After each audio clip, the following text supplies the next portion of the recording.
Yo, strategic. Last time y'all clowned me about an intro. Y'all went in on your boy. Oh, you remember what y'all said? Kind of show you guys putting on. We don't even do an intro for the people. Just jump in there. Just throw it out there on him. This dude ain't a foreplay dude. He just jumped right in it. He don't even ease his way. He just jumped right in that ass. All out there. Just all out there. But guess what? This time, your boy came prepared. Check this out.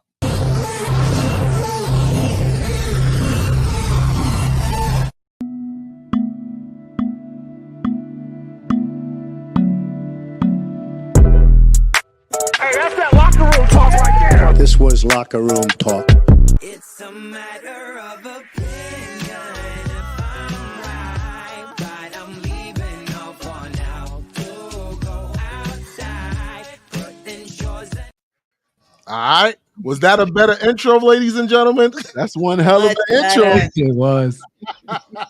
You know, you get a classic strategic chair. All right. I got one for you too. All right. What's up, ladies and gentlemen? I had to come prepared this time because I got roasted last time, as you see, ladies and gentlemen. But welcome, another live collaboration. And I just wanted to say, June on Don't Call It Locker Room Talk. That's actually me and June on that show where we talk everything sports. So definitely subscribe to that channel if you into sports and you want to hear everything sports. You know, there's a lot of controversy, but it is what it is. So everybody on the panel, want to introduce yourself? Yeah. It's like three of y'all, so I'm gonna start it off here. Strategic back again. Yeah, baby. Yo, another collaboration. I appreciate you guys having me on the show again. To all the Strategic Guys family, please make sure you hit that like button. If you don't know, I'm Strategic Guys. I'm an active duty police officer, and I am a detective in training. I investigate sex crimes, and I'm out here just trying to give my opinion on these things that's happening in the world. So definitely subscribe to the channel. I'm getting tongue-tied. And definitely show love to everybody here on the panel because amazing people. Yes. T. Williams is in the building. What's up, T. Williams? I'm your boy, Walls P.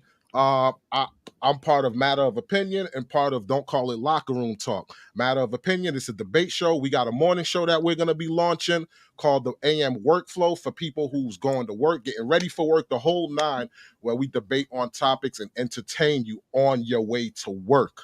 And of course, Matter of Opinion, we debate news topic, hot topics, whatever it is. And of course, I got my partner, June, which I also said, you know, we do a sports show. So introduce yourself, June, and talk about what we do on there. I'm June, family man, got kids, a wife, so life is tough, but we just talk about sports so we could release some steam, and we just love talking. So we'd love for y'all to join us and subscribe. Talk that talk in the comments, please. Yes.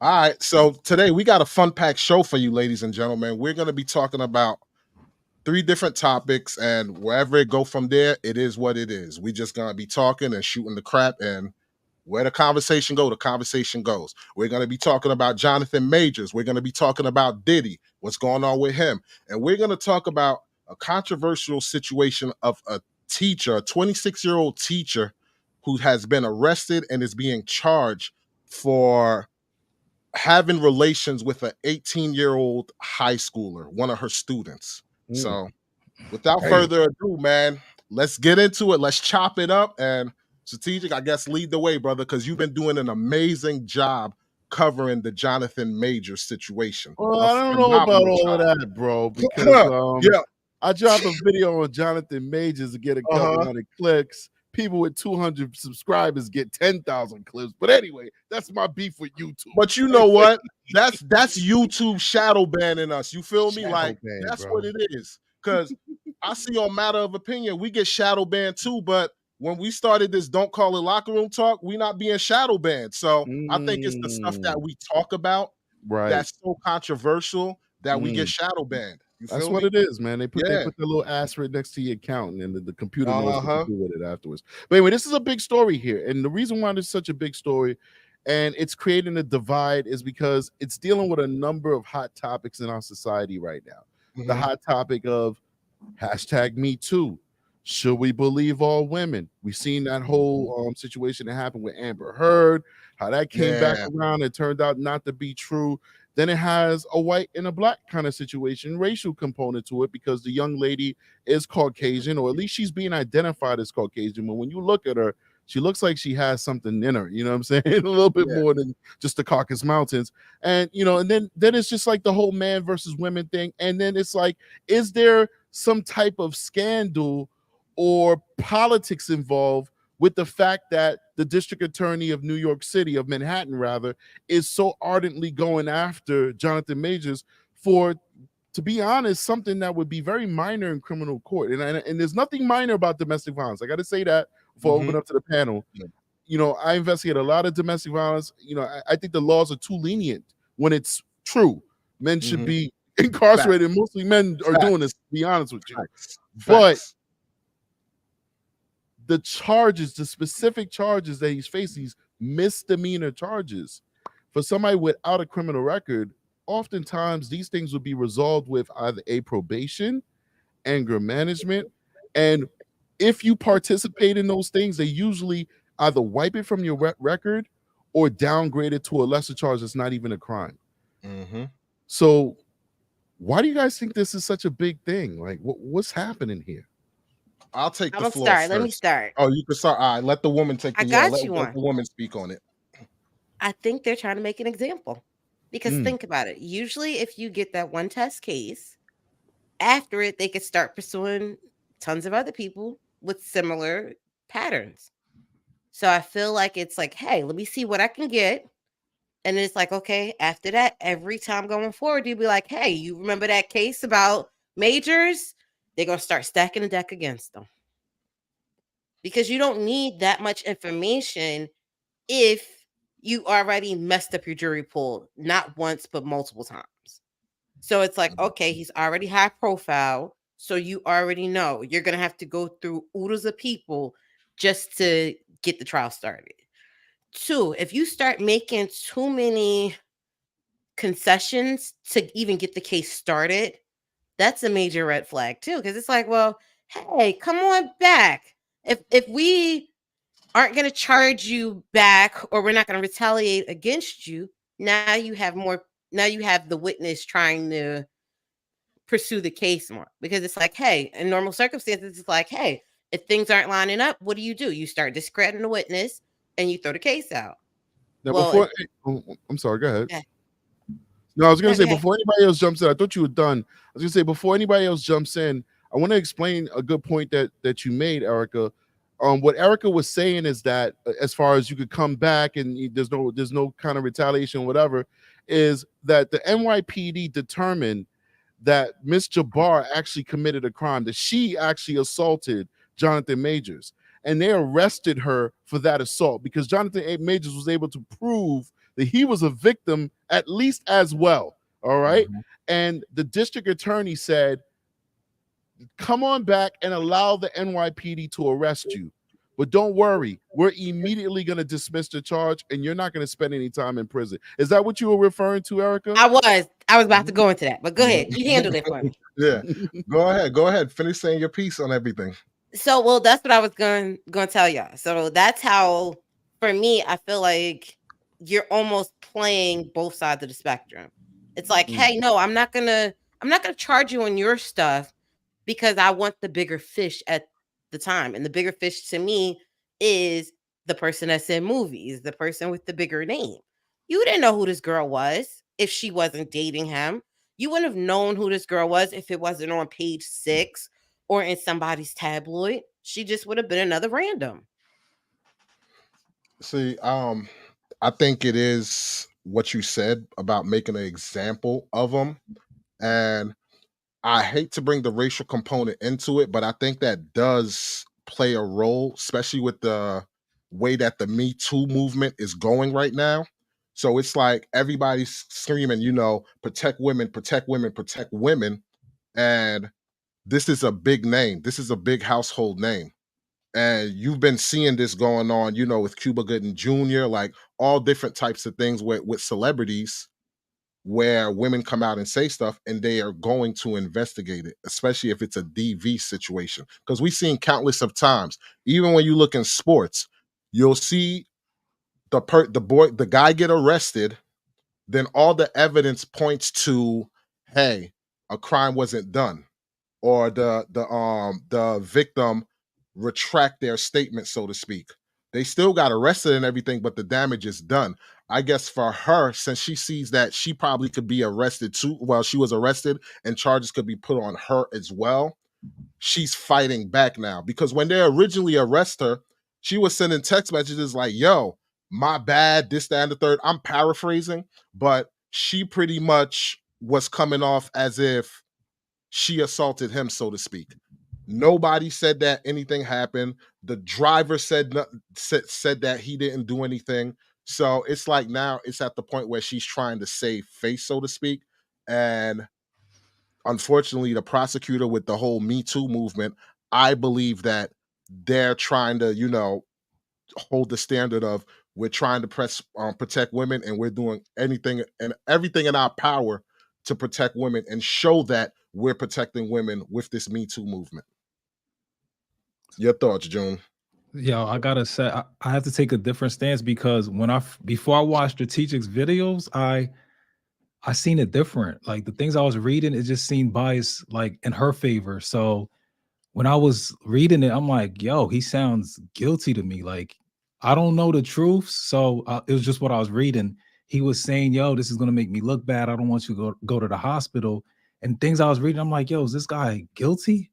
And then I started making up my mind, like, yo, he got to be guilty. Like, why wouldn't you want someone to go to the hospital if they're hurt? Like, when my son got hurt, I even thought, I'm like, dang, this could make us look bad. Because I watched a video with medical kidnapping or something, and I'm like, dang, this could make us look bad.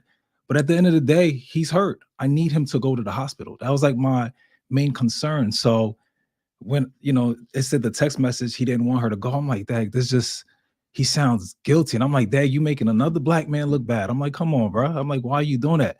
But then when I watched Strategic's videos, I just started seeing it different. And I'm like, yo, is she lying?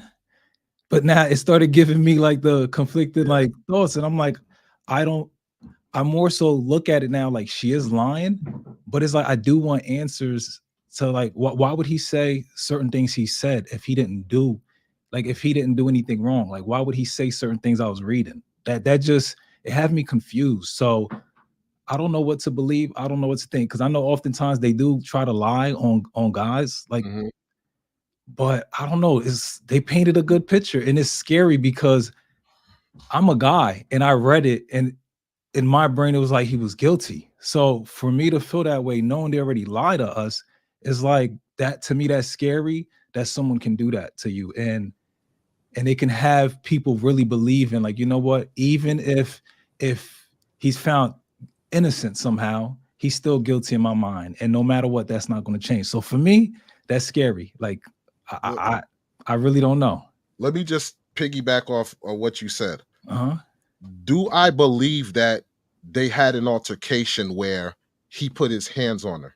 Yes, because the text that you're talking about, the text message, was a prior incident. But that's not reflected on the incident they're talking about in that Uber or whatever the car service that they were in. That was a separate entity. That's why the court said that can't be used. Which one? In this case, the text messages, because the one text messages that you're saying about don't hit yourself, that was something that happened prior. If I'm not mistaken, I could be wrong, but from what I read, it was something that happened prior. Like it wasn't related to that. So do I believe that there was some type of abuse in the relationship? Possibly, because from that text, it seems like it. But on that night, I don't think there was anything that happened where he put his hands on her. Right. And I got a second and jump in there on that one. I read the text messages. It definitely seems like he did something to cause injury. A lot of times these folks are in volatile relationships with abuse is going both ways. So we look at the Johnny Depp and the Amber Heard situation. As much as we all know that Johnny Depp was largely innocent, there's tons of evidence that was produced in the trial that showed that he had his moments where he actually may have done something to Amber Heard, where it's reasonable to believe that he did something. But the most important thing is in our criminal justice system is to find you guilty on what you're being accused of, right? And when we look at the totality of what happened that night, and we look at all the witnesses, there's no evidence that this guy put his hands on her that night. And it reminded me of a conversation I had with an inmate when I was a state correction officer. And this guy was my A-man. An A-man is the inmate that's always helpful to you, who never tells you no, I need you to do this, he does it, whatever. He was a big-time drug dealer. He got convicted of a murder. And he said, strategic, I didn't do it. And he was actually fighting it. Like, he had like innocence projects helping him. I just lost touch and forgot his name to check and see if he was ever exonerated. But he said, I did a lot of dirt on those streets. I sold tons of drugs. And some of the drugs I sold resulted in people overdosing, dying, the whole nine. If you want to convict me on that, I'm guilty as sin. But I did not shoot that rival drug dealer that these cops put me in jail for in the 80s. So I don't know if he's innocent. I'm just giving an example of the conversation. Yeah. We have to convict people on what we're accusing them of. You can't convict somebody on their past. You can't say, well, you may have done this in the past, so we'll give this one for you to pay for what you did in the past. It's not how the criminal justice system works. Well, and that's what I was looking at too. Like, when you look at the when you're looking at People magazines and all of those kind of things, they're tabloids. It's like, hey, there were 112 pages of information. The text messages was from September 2022. You're talking the incident was in March of 2023. So no, they tried to make it seem that those messages went with the current incident, but it didn't. And my thing is, you're right. If it happened before, I'm sorry. You consciously made the choice to either be with this person or not.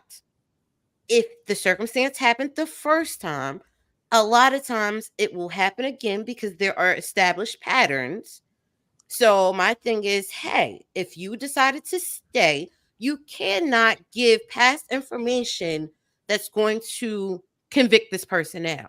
You should have brought that up when it happened back in September, or you should have brought it up when it happened maybe a couple weeks later when you're like, hey, I'm ready to speak my piece. That's not what you was doing, because you were still with the person at that point. And the only reason I feel like this case is being pursued now is because he decided, I don't want to be with you no more. Because he's like, I'm breaking the cycle at this point. Now, I got to say that these text messages were read out in court. Like, the judge did say that this was admissible. So the jury did hear these text messages. But I also want to say there is also context, right? Like, he's a superstar. So, of course, he wants to protect his image. For all we know, and I'm not making an excuse for a possible abuser, and my track record speaks for itself. I've never supported abuse. I've locked them up, right? But we don't have context. For all we know, she could have chased after him, two-pieced him. He hit her back, and then she got injured. And now we're not getting the context from those text messages that the reason why the injury occurred is from him defending himself. You know what I'm saying? And we saw that clear as day on the videos, or rather the jury has seen it clear as day, where inside of the car, she's assaulting him, because that's what the limo driver is going to testify to. The limo driver is going to say his name for her in previous interviews is the crazy lady. So the limo driver is going to say, I saw her beating up Jonathan Majors.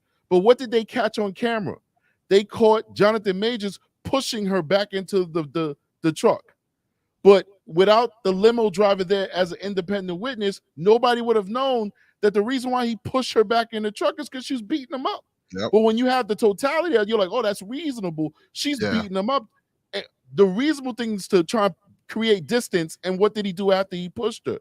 Well, he ran like 6 blocks. And then what did she do? She ran after him. You understand? So everything is context. When you're in a volatile relationship, I have never had like an ongoing domestic violence case, like people who live in a community that I constantly have to respond to for 911 in my career, where there wasn't a time where the victim, the female, who is a legitimate victim, did not fight back at times and cause injury to her abuser. It happens. Mm-hmm. It's rarely just a one-way thing. Let me ask you this, right? Because one could say those text messages does show, hey, there was a history of some type of abuse on his side.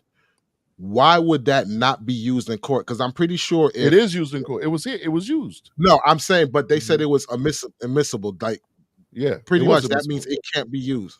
No. That means it can be used, but you can't use the facts in regards to this current situation. It is admissible, and it was shown to the jury, and she read it into the record. And I guess the DA argued that it showed a pattern. Like to bring in evidence outside of the incident event, you have to show that it's connected in some way. Gotcha. You know, so if we're talking about assault, and then these text messages are talking about an injury he didn't want her to report, that it's connected because we're talking about assault and injury in both of these instances. Yeah. Yo, but what's wrong with him? Like, I was in a situation like that when I was like 22. I had a girlfriend who would be the same way I see she is, like very physical and outside trying to start trouble. And it's like, I got to the point where I realized she was trouble. Like, with his status, why wouldn't he realize this woman is a problem? Like, that's the issue I have with him. You seen y'all had that issue.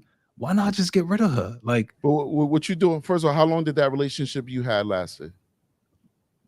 About, I'll say off and on about 4 years. All right, so his relationship only lasts 2 years. His relationship 2 years? This has only been a 2-year relationship. And that all that money and status does not make him a better man than you. And I know you would never say he's a better man, but what I'm saying is he's capable of making the same mistakes you make. But how old is he? I don't know. He's like in his 30s or something. I believe I'm older than him, man. I think everybody here is older than him, to be honest. But I'm saying I was 20, like I was young. I feel like I would have thought, I would think like that. He knows better. Like, you're older, like. But you're right. Okay, so you can't just assume somebody knows better. You can't. He is 34 years old. He's young. But you have to think about it too. Only?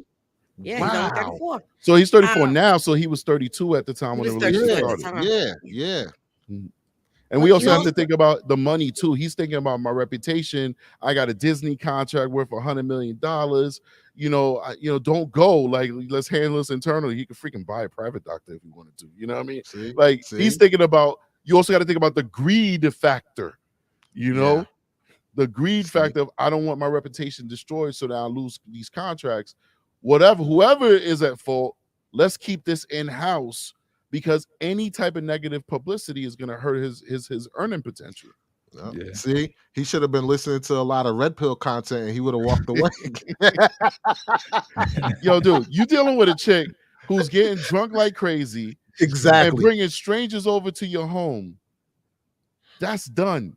Yeah, but once again, we assuming that these dudes is men like us. Like, we grow. Well, I'm not gonna speak for y'all, but y'all, I think y'all on the up and up. Yeah, you don't know if he's not the sucker for love type that's gonna fall in love because she throwing that thing down on him. Like, you know what I'm saying? Some dudes is weak like that. And you know what? Who's to know if that's not what he was into? But when he started getting that status with Creed 2 and stuff. That's when he was like, "Yo, I gotta, now that I'm on the come up, I gotta kind of distance myself from this." Exactly, that's true too. Look at Puffy. We're not gonna jump the story. We're not jumping the shark. But just a taste of Puffy, look what he's into. Like, this dude that's like on the up and up, right? Harlem dude. I'm from Harlem. We both repping it. This dude like freak offs, and he's telling his shorty, go find me some big D black dudes, big muscled out D black dudes with big schlongs, so I can see them pulverizing my girlfriend. Like, this dude is a professional cuck. Wow. When we speak on that, I'm gonna say something that somebody had said that happened with that, yo. But yeah, Diddy, wow, yo, your man was after some BBC, man.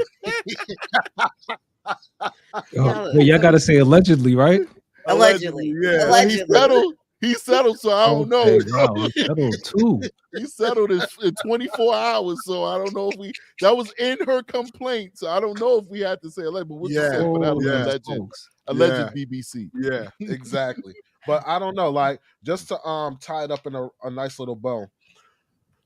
Do I believe that Jonathan Majors was in an abusive relationship where they both were abusing each other? Yes. But do I believe that night he was the abuser? No. That's where I sit as, right now with the whole Jonathan Majors case. What are you guys' thoughts on that? Like, So where do you stand right now with everything that's going on? I kind of like what XO Bob just said. Well, at T. Williams, aren't they both toxic though? They are. I like that because to me, that's realistically what it was. I felt like they both at one time or another were the aggressor. And now it's like, okay, I don't even think she's the one who pursued most of the case. I think it was more of, hey, you a name. Let me see if I can make a name for myself. Mm-hmm. Is realistically how it's playing out. Yep. Because how much of the city resources is really going into this case? You already know it's got to be something that they're going to make. So in my head, it's like, oh, y'all don't have no other cases right now that's going to generate that kind of buzz. So let's see what we can get out of this for now until the next big thing comes up. Two, it's like, okay, at the end of the day, it's what? You're going to play this out for about 2 to 3 months. That'll give them some time to see if anything else is going to come to light, because right now you gather more and more information. You already in here, so every time I question somebody, some more information may or may not come out. More and more character witnesses will probably come out. More and more, things they've done back and forth to each other in that 2-year stint is going to come out. And then it's like, okay, at the end of the day, when they get to the end, it's like, you know what? We may or may not have enough information. Either the case going to get thrown out or somebody going to end up settling. Because think about it. At the end of the day, he's still got to get up and go to work. If he's already losing contracts, you don't think that's going to happen? Mm-hmm. More and more of his stuff going to start getting lost. That means that's less income coming in for him. That means every time this person is going to court, whatever job that she may or may not have had, you didn't exhausted that time from work at this point. And then they said she came in from a whole nother country. So that's probably lodging that you're paying for over there that you're not even going to be able to stay in right now. So I'm like, those are all factors. People don't look at all of the other things that go into these cases. And if you tell me you drop it in 6 months, to me, that's a waste of my 6-month time if nothing comes to play. Now, on the flip side, if something does come to play, and then it's like, okay, what is he going to do? He's going to pay a fine, possible jail time, possible anger management, like she just said earlier, and the state going to make a little bit of money off of it. That's it. And hopefully they're making the money back that they're utilizing your resources. Facts. She obviously don't have money though for him to sue her. But from listening to the strategic videos, what I think though, I now feel as if he's the retaliator. Like he just retaliates against her. I don't think he's dumb enough to do something out in public. I don't believe he hit her in the cab. I don't think he's that dumb. I think he's smarter than that, because for him to want her to be at the status of a Michelle Obama and things like that, he really want her to do better. She's an alcoholic. So I believe in defense, like he's trying to defend himself and he may like, hey, stop or something like that. I think that's how he probably end up hurting her. But I don't believe he was the aggressor. I don't believe he is an aggressor to her. And that's just my outside opinion, but I think she's the aggressor. She gets drunk and he may be a simp, like you said. He may, like, I got this girl sweating me, this and that, and she may make me look better. My status may go, it may be anything like that. So I don't believe he's the aggressor. Gotcha. Yeah. Well said. I agree with both of you guys on the strength of the relationship. Yes, it's toxic. And like I said, I believe they both hit each other. But again, just in that specific situation that he's in court for, he wasn't the aggressor. But was it a toxic relationship? In my opinion, absolutely. Absolutely. Yeah, you look at the like when people are under duress and the decisions they make often give you a peek into their character. So we look at what happened that night with the evidence that's been released so far, where they're in a car. I believe that another woman, he had a mistress of some sort. She saw the message. What does she do? She takes the phone. You can't do that. That's crazy. against the law. And that's why the NYPD charged her with the criminal mischief for taking his phone. Technically, if she doesn't give the phone back, she walks off with the phone, you could charge her with a robbery. Or wow. not even a robbery, but rather a grand larceny. Like if she uses force, then it's a robbery. But if she just snatches it, it's a grand larceny. So that's a felony right there, right? Now, it is expected that if somebody takes your property, whether they're your lover or not, you can try and take it back. So him wrestling with her for the phone is not against the law. That's not domestic violence.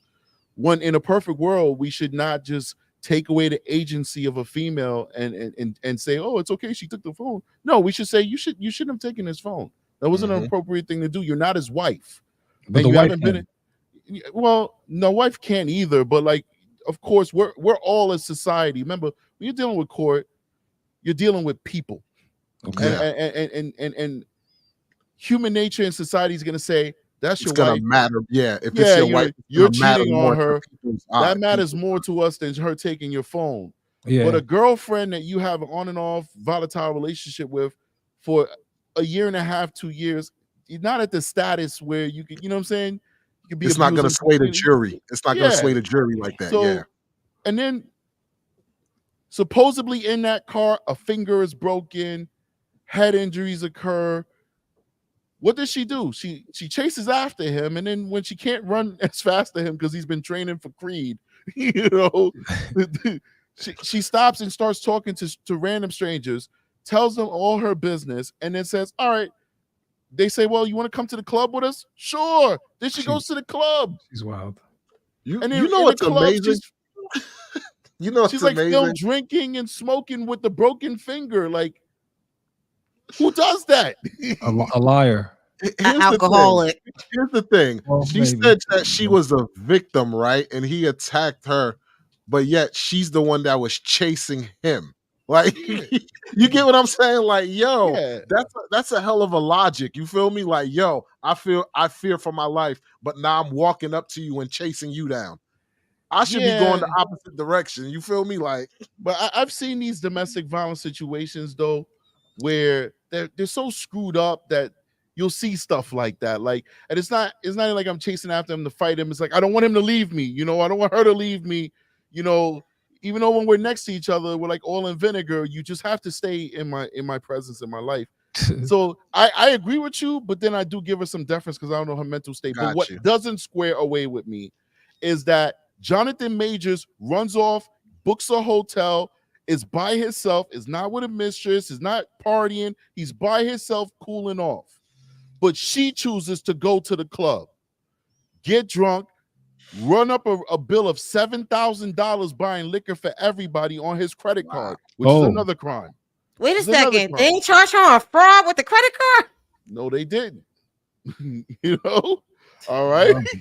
And then in the process, you have a broken finger, you're hurt from this beatdown, and then you hit your head on the DJ booth.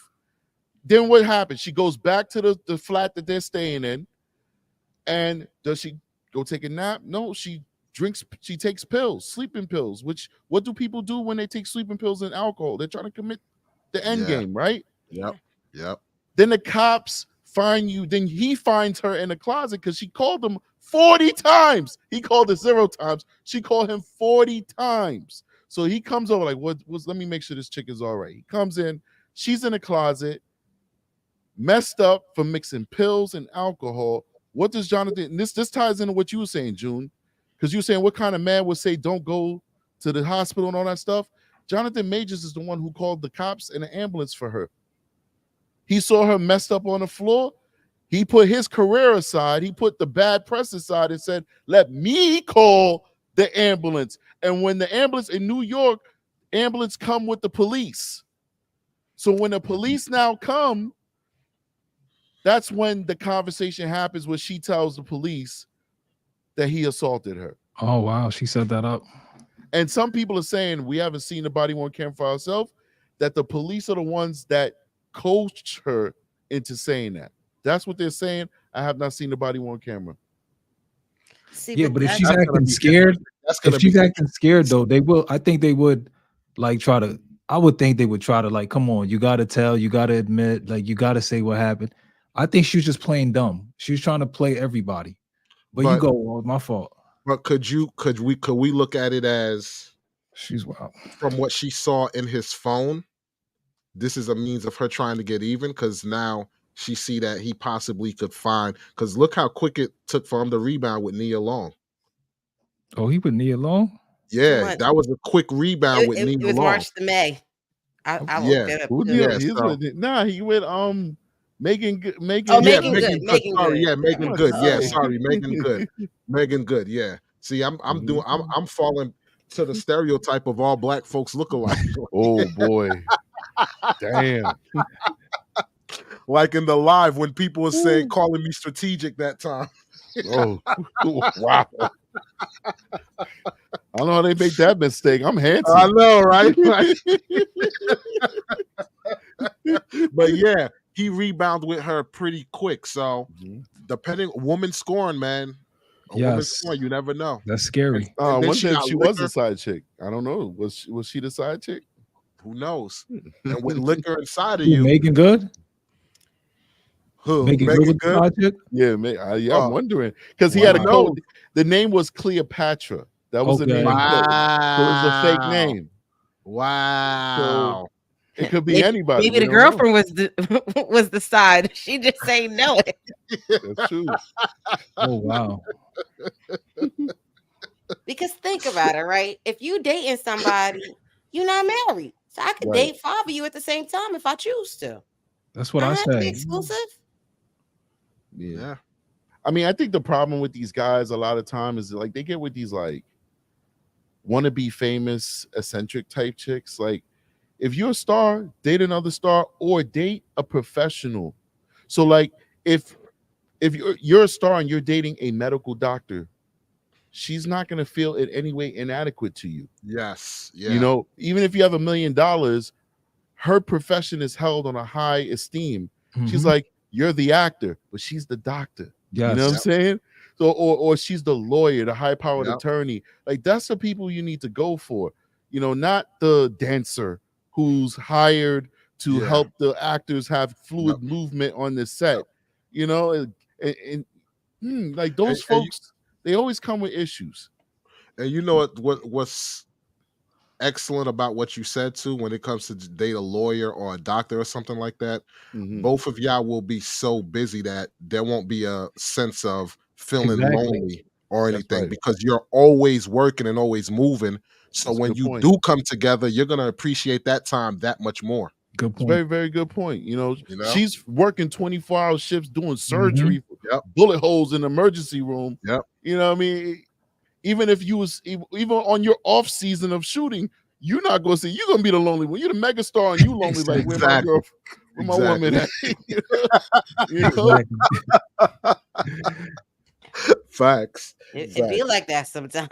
That is so true, sir. So true. All right, so are we gonna switch gears to the Diddy conversation? Yeah, let's go to Diddy. Let me put the. All right, so you wanna start it off breaking it down, Erica, with Diddy. What's going on with Diddy?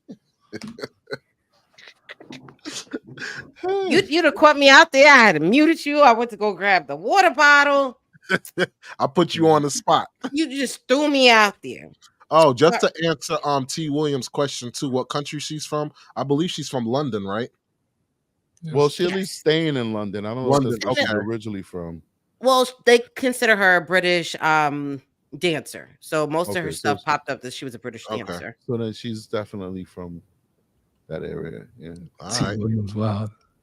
Yes, sir. All right. So go ahead.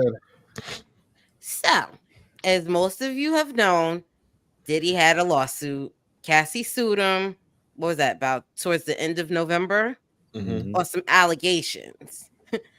So, what was it? November 16th, She accused Diddy of R and a decade-long pattern of abuse. So I guess she had began singing for one of his groups back when she was about 19. Mhm. There were allegations of trafficking, battery, gender motivated violence, and some other actions. So most of these claims, she said, started not too long after she met him in 2005. They, they dated for quite a while. You're talking from 2007 to 2019. Correct. Wow. Yeah. And then eventually they wanted different things. She wanted to be married and have a kid. Diddy already had kids. He wasn't really looking into marriage. And I think on my end, she was starting to get a little bit older than what he was liking. Mm. And then she eventually moved on. She ended up getting married. She ended up having a family. And then years later, she came out with a lawsuit. So that's where we're at now. She had the lawsuit and they settled pretty fast.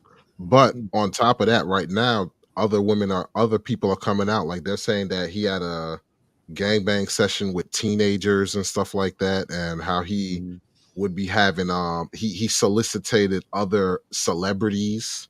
They came forward and said, yo, he made passes at them. So it's just a lot of people that are now coming out and saying, yo, I was abused by this man too.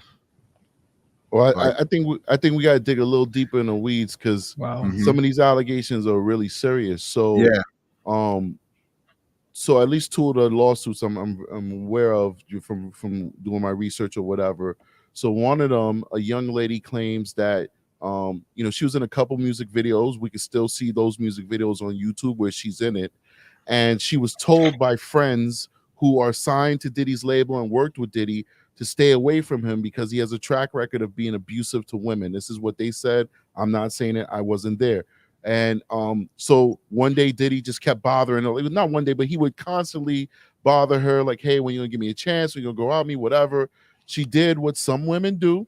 I've seen it before where they like to test the water. Like, let me just see what this guy has to say, when you should just be like, no, well, I'm bored today. Let me see what you have to say. Right. And so he's like, yo, let's eat with me. So they went out to eat and hang out. And then he's like, come back to the studio with me.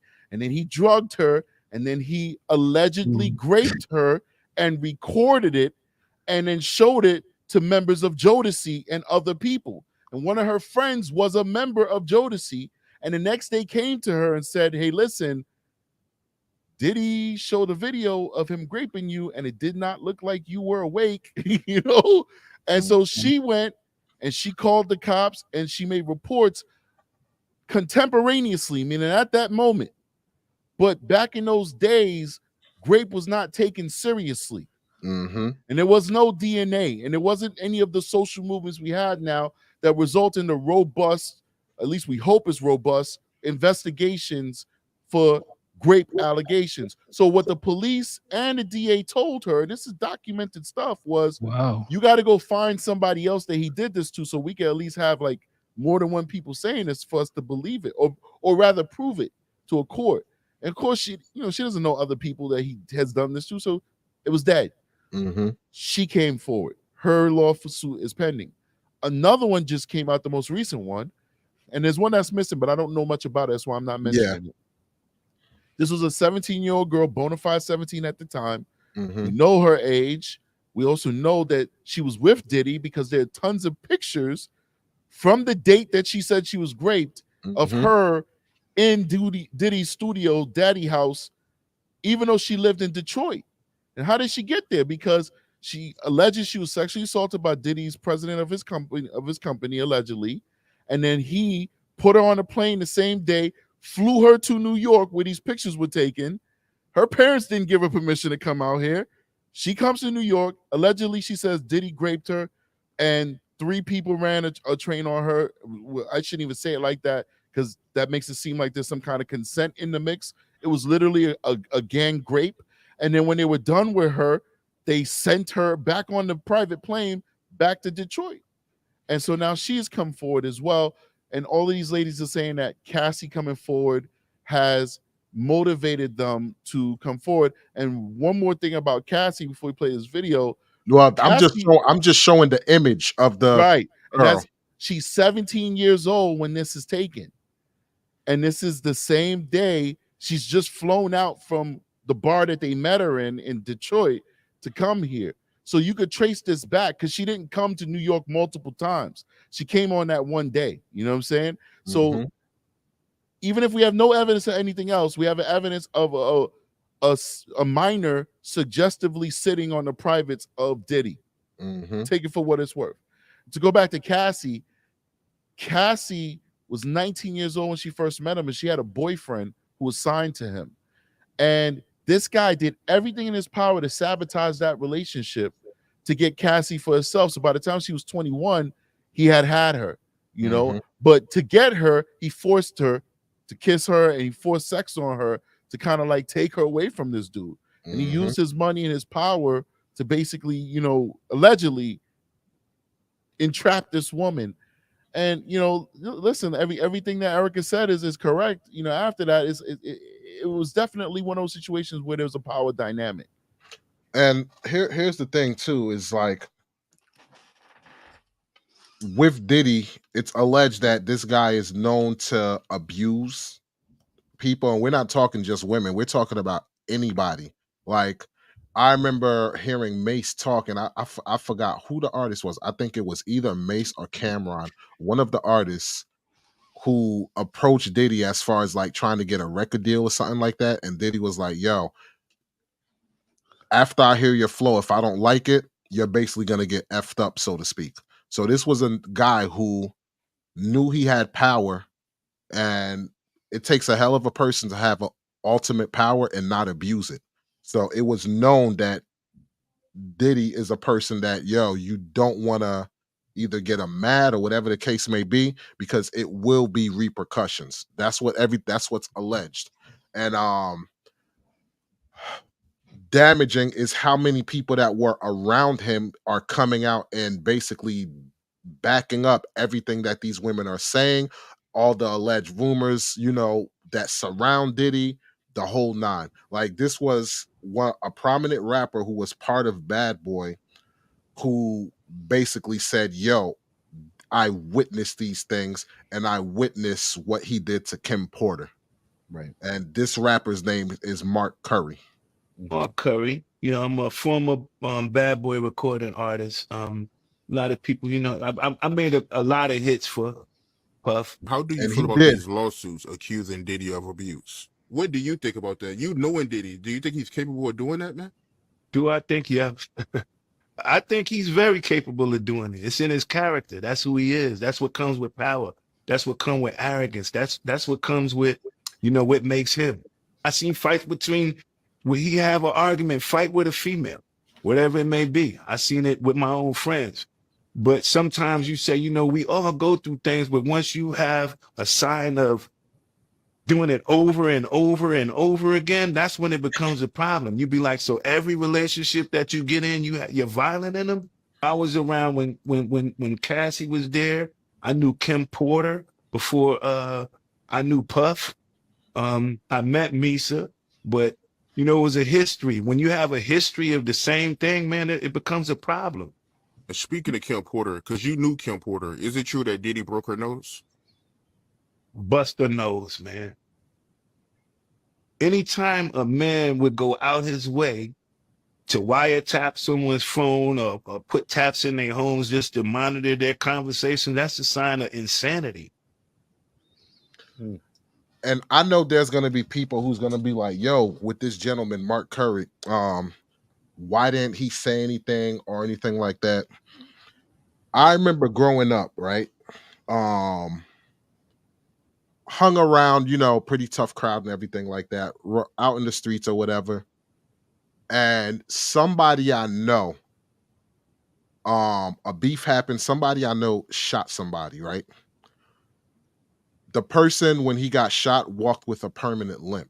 Now, the person that shot him did get caught, whatever, did some time, but the police never found the gun. I never knew where the gun was, but the people around me knew where the gun was. And anytime you are around the guy that got shot or whatever the case may be, or you just can't speak about it, because the person that got shot wanted the retaliation. So those who are in the circle of the guy that shot him, if he knew you was part of that circle, you knew retaliation was going to come your way. So you kind of kept your mouth shut because you are afraid of retaliation of something happening to you, also. So just think about the connections that Diddy had. So these people were probably scared out their minds to even say anything as they're witnessing this attack or whatever the case may be, because they know they're probably going to lose their life or whatever the case may be. So pretty much it's a fear tactic. Right. You're scared to say anything because you know if you do, you're going to get retaliation, and that retaliation could be as high as you losing your life.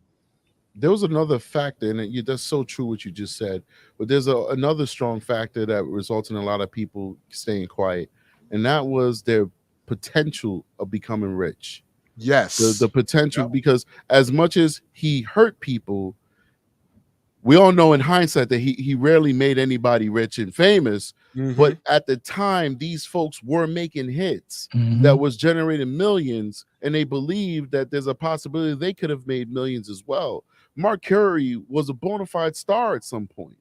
You know, he everybody was playing his music. His music went multi-platinum. Yep. Now you can't ask the kid now who he is, but back when he was popping, he was popping. But I do want to address one thing before somebody else chimes in. In my comment section, I think it's Hal 9000, he said, you know, his issue is that why didn't people say these things 12 years ago? Why didn't these ladies come forward 12 years ago and not now? And that's the issue that he has. You know, when you're dealing with trauma, and, you know, I didn't always believe in these things, but personal experience and professional experience has opened my eyes. Trauma takes time for people to have the ability to come forward. All right. It takes time for people to process these things. There's a lot of shame factor in it. Sometimes it's cultural. You know, a woman from a certain part of the Middle East can't say that she was raped because her own family might kill her because she's impure now. You know, certain religions will say that you can't go to heaven anymore. You know, family members will turn their backs on you. You know, husbands, a woman go out to the club with her friends and something happened to her, and she may not want to tell her husband because her husband might, oh, I don't want you anymore. Oh, it's your fault. Yes. Think about that. That's the biggest thing. The biggest thing is hearing somebody you love and respect tell you, oh, I'm so sorry, I'm here for you. But damn, why did you wear that dress? You know what I'm saying? Yeah. So trauma takes time for people to process it. And that's why it could take 10 years, 15, 20 years, especially with men.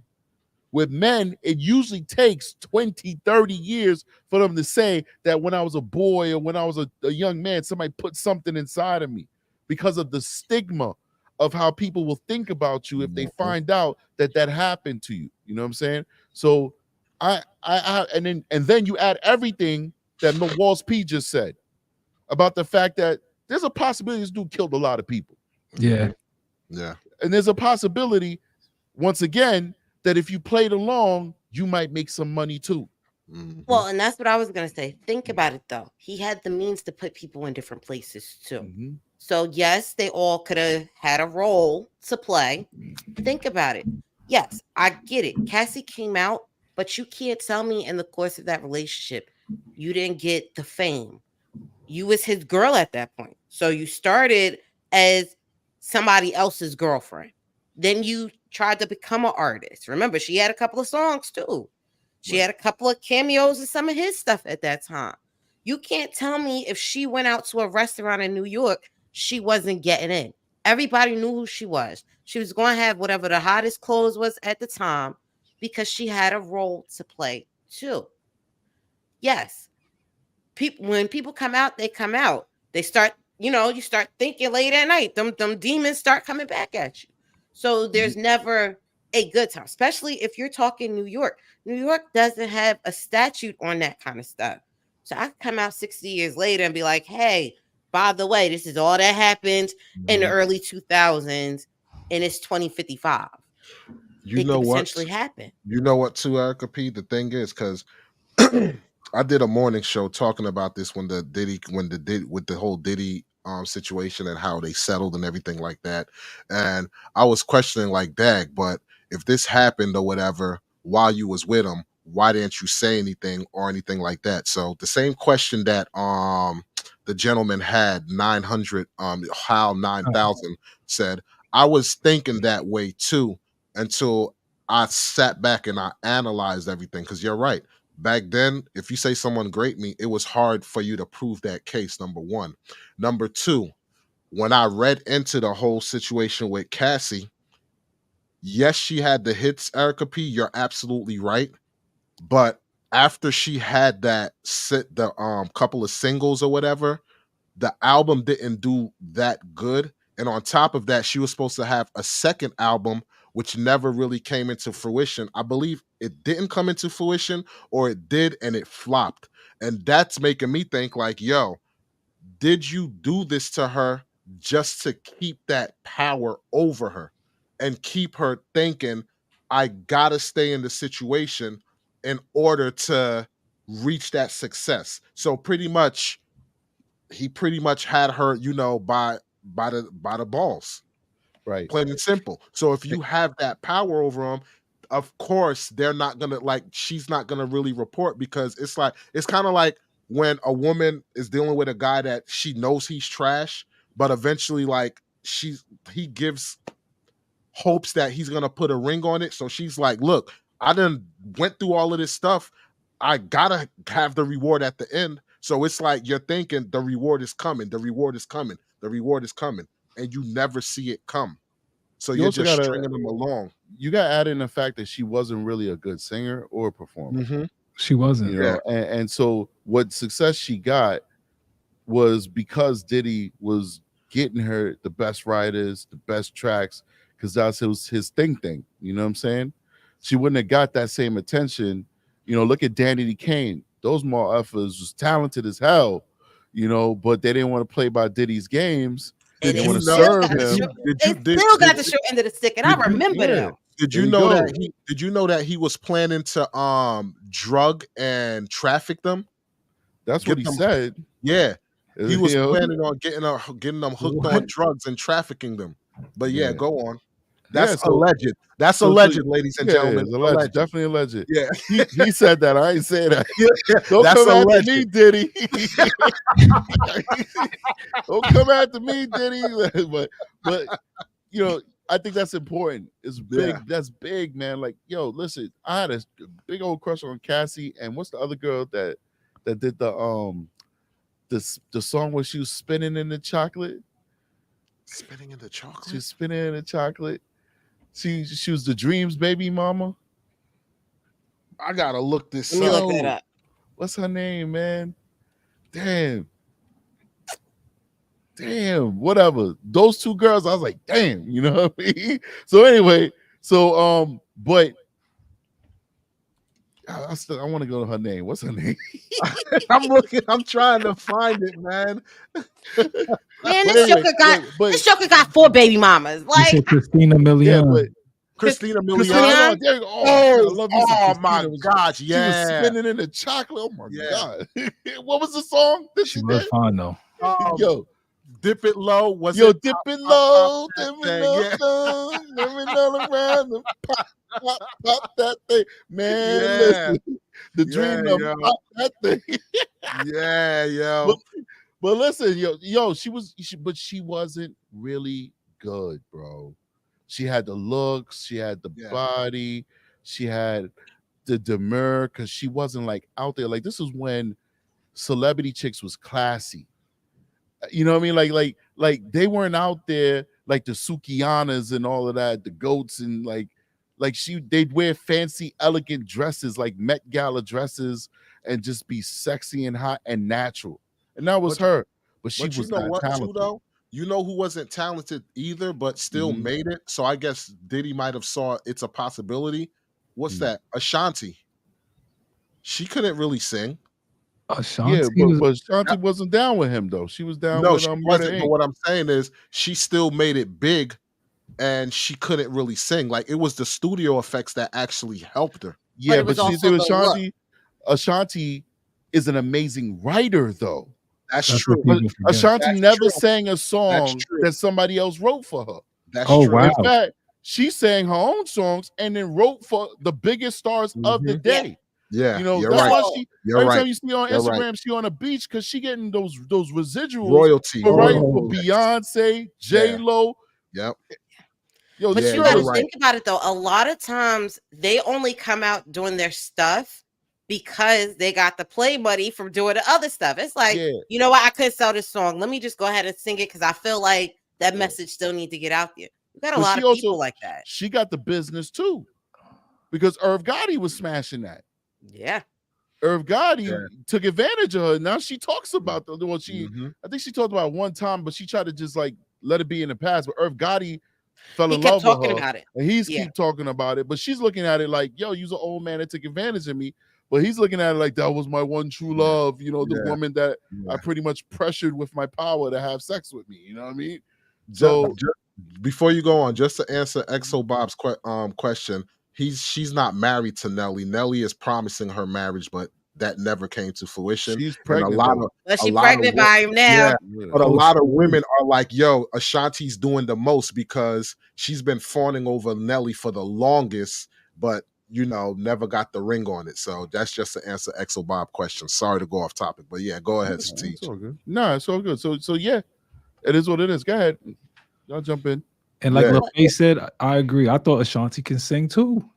I Yeah. thought she could sing. Yeah, she wasn't a Yeah. bad singer. She wasn't that bad. She just I'm had not a to say interesting tone. she wasn't the top, but you know, the middle of the road singers be doing good too. Yeah. People Like me. they kind of Ashanti compare had them some hits, man. to She the had some hits.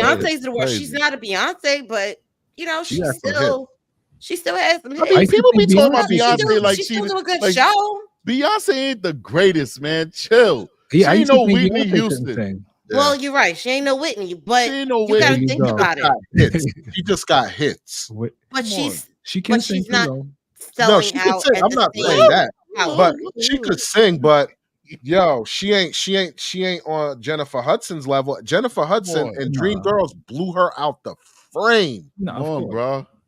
Yo, Adele. Yes. Yeah. Yes. Come on, bro. Yes. The lady, what's the lady name that should sing? I think she sang that song Chandeliers or something like that. She a British- she ugly as hell. That's why they never show her face. Yeah. What? Dang. Yo, they got some singers out here, man. She ain't one of them. Yo, Yeah. listen, Yeah. I'm just saying. Yeah. Beyonce's Thea. good. Isn't it Thea? SIA? Sia, something like that. Yeah. Sia, something like that. I don't know. It's, yeah. Come on. Yep. But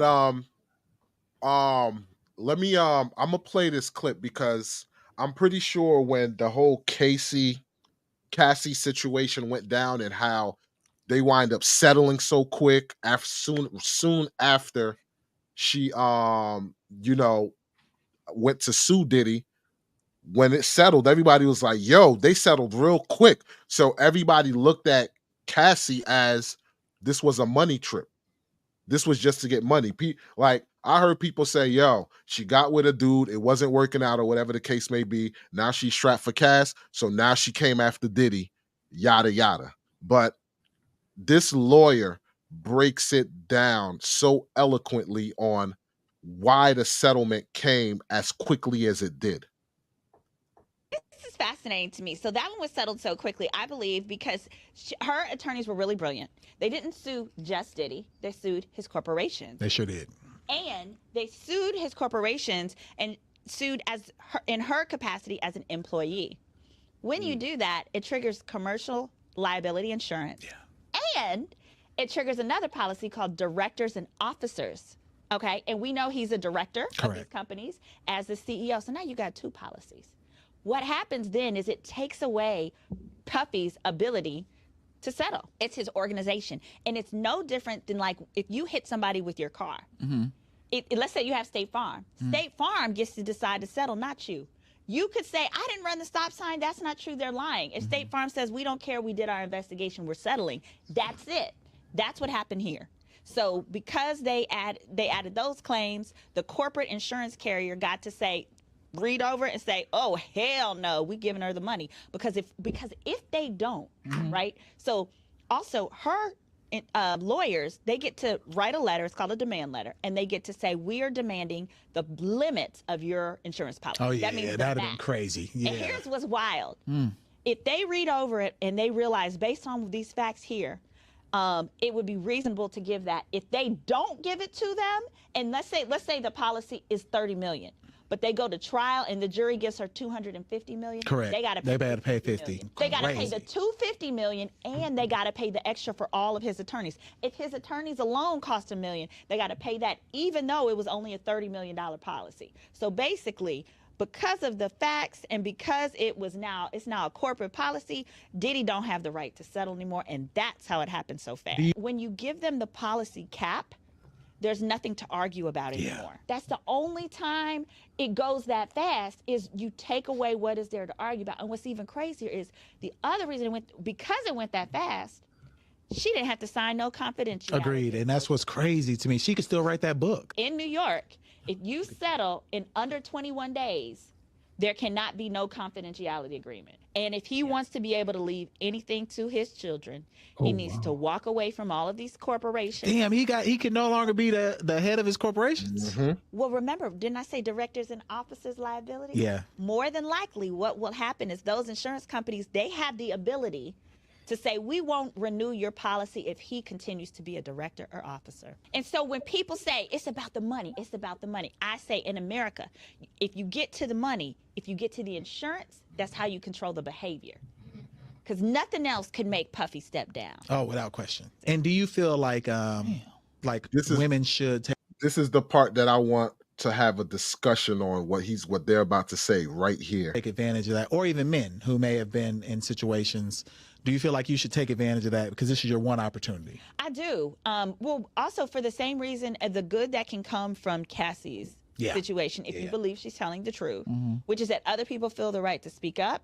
Other people also feel vindicated, and change can be effectuated now because, like we said, the insurance companies are going to force a changed behavior. So I do say speak up. But also, what I did in my case initially against R. Kelly is I had it filed as Jane Doe. Anybody could have done that. Cassie could have done that. You can file your case as Jane Doe. But it was more powerful with it being Cassie, though. It was absolutely more powerful. So I understand why she did that, and I don't blame her. Yeah. But anybody else who's out there who's terrified, who's like, I don't know if I can deal, because sometimes you look at how, Cassie is getting dragged and saying, I'm not going to go through that, But an alternative is you can speak with an attorney about being Jane Doe. That's very powerful about doing it as Jane Doe. So when they said, hey, should other people go this route, whatever, I'm paraphrasing because we just heard it. Should other people go this route, because it's basically a come up. Do you guys agree with that? Because I'm looking at it as if my lady was an actual victim from this person, I'm looking for criminal charges on the person. Like, that's my form of vindication. I would want them to spend X amount of time or maximum time in jail, possibly. Now, if the money comes afterwards, then it is what it is. But I'm not going to try to go for the money first. That's going to be an afterthought. I first want this person to suffer by going to jail or serving time. You get what I'm saying? So what do you guys take? Because I like when they said, hey, people should do it as a come up, whatever, this, that, and the third. I'm like, because he could still be in jail and you still could go after him, in a civil suit. But it depends what your lawyer tell you, though. If your lawyer advised that you just go for the money, I just go for the money. But if they tell me I have a good case criminally, yo, babe, he gotta be in prison. I need him in prison forever, if possible. But if my lawyer tell me to go for the money, I'm not gonna say no. I want him in. I'm not gonna do that, to be honest. But you got to think about it, though. Most lawyers don't tell you one way or the other. They will play the fence. They will tell you, I'm going to do whatever you want me to do. If you want me to take it to the fullest extent, I got you. But if you want to slow roll it, I'm going to do that too. So it's their job is not to push you in one direction or the other. Their job is to advocate for you however you feel like you want to. So my thing with this situation is it's hard. It's hard because what you may want, you already know a lot of times it's not going to come into fruition. You also have to look at the state that you're in. New York, over the last 10, 15 years, has a lot of new laws on the books that people are going after now because of the Me Too movements and all of those other things that came into play. You got to look at all of the lawsuits that we've seen in the news in the last few years. You had what? The Weinstein one. Y'all remember him, the big exec dude. You had R. Kelly stuff, over the years come out. You had Bill Cosby. So when you start having these kind of big people in my head who were the original untouchables for eons, when you start having that come into play, it's like, hey, this case may go. Because remember, you had a few of them years where people like, we ain't touching them cases. Now it's like, come on, what you want to do? We gonna try it as far as you want to. That's a good And point. she was right. Think about it. With her case, you have to look at those people individually too.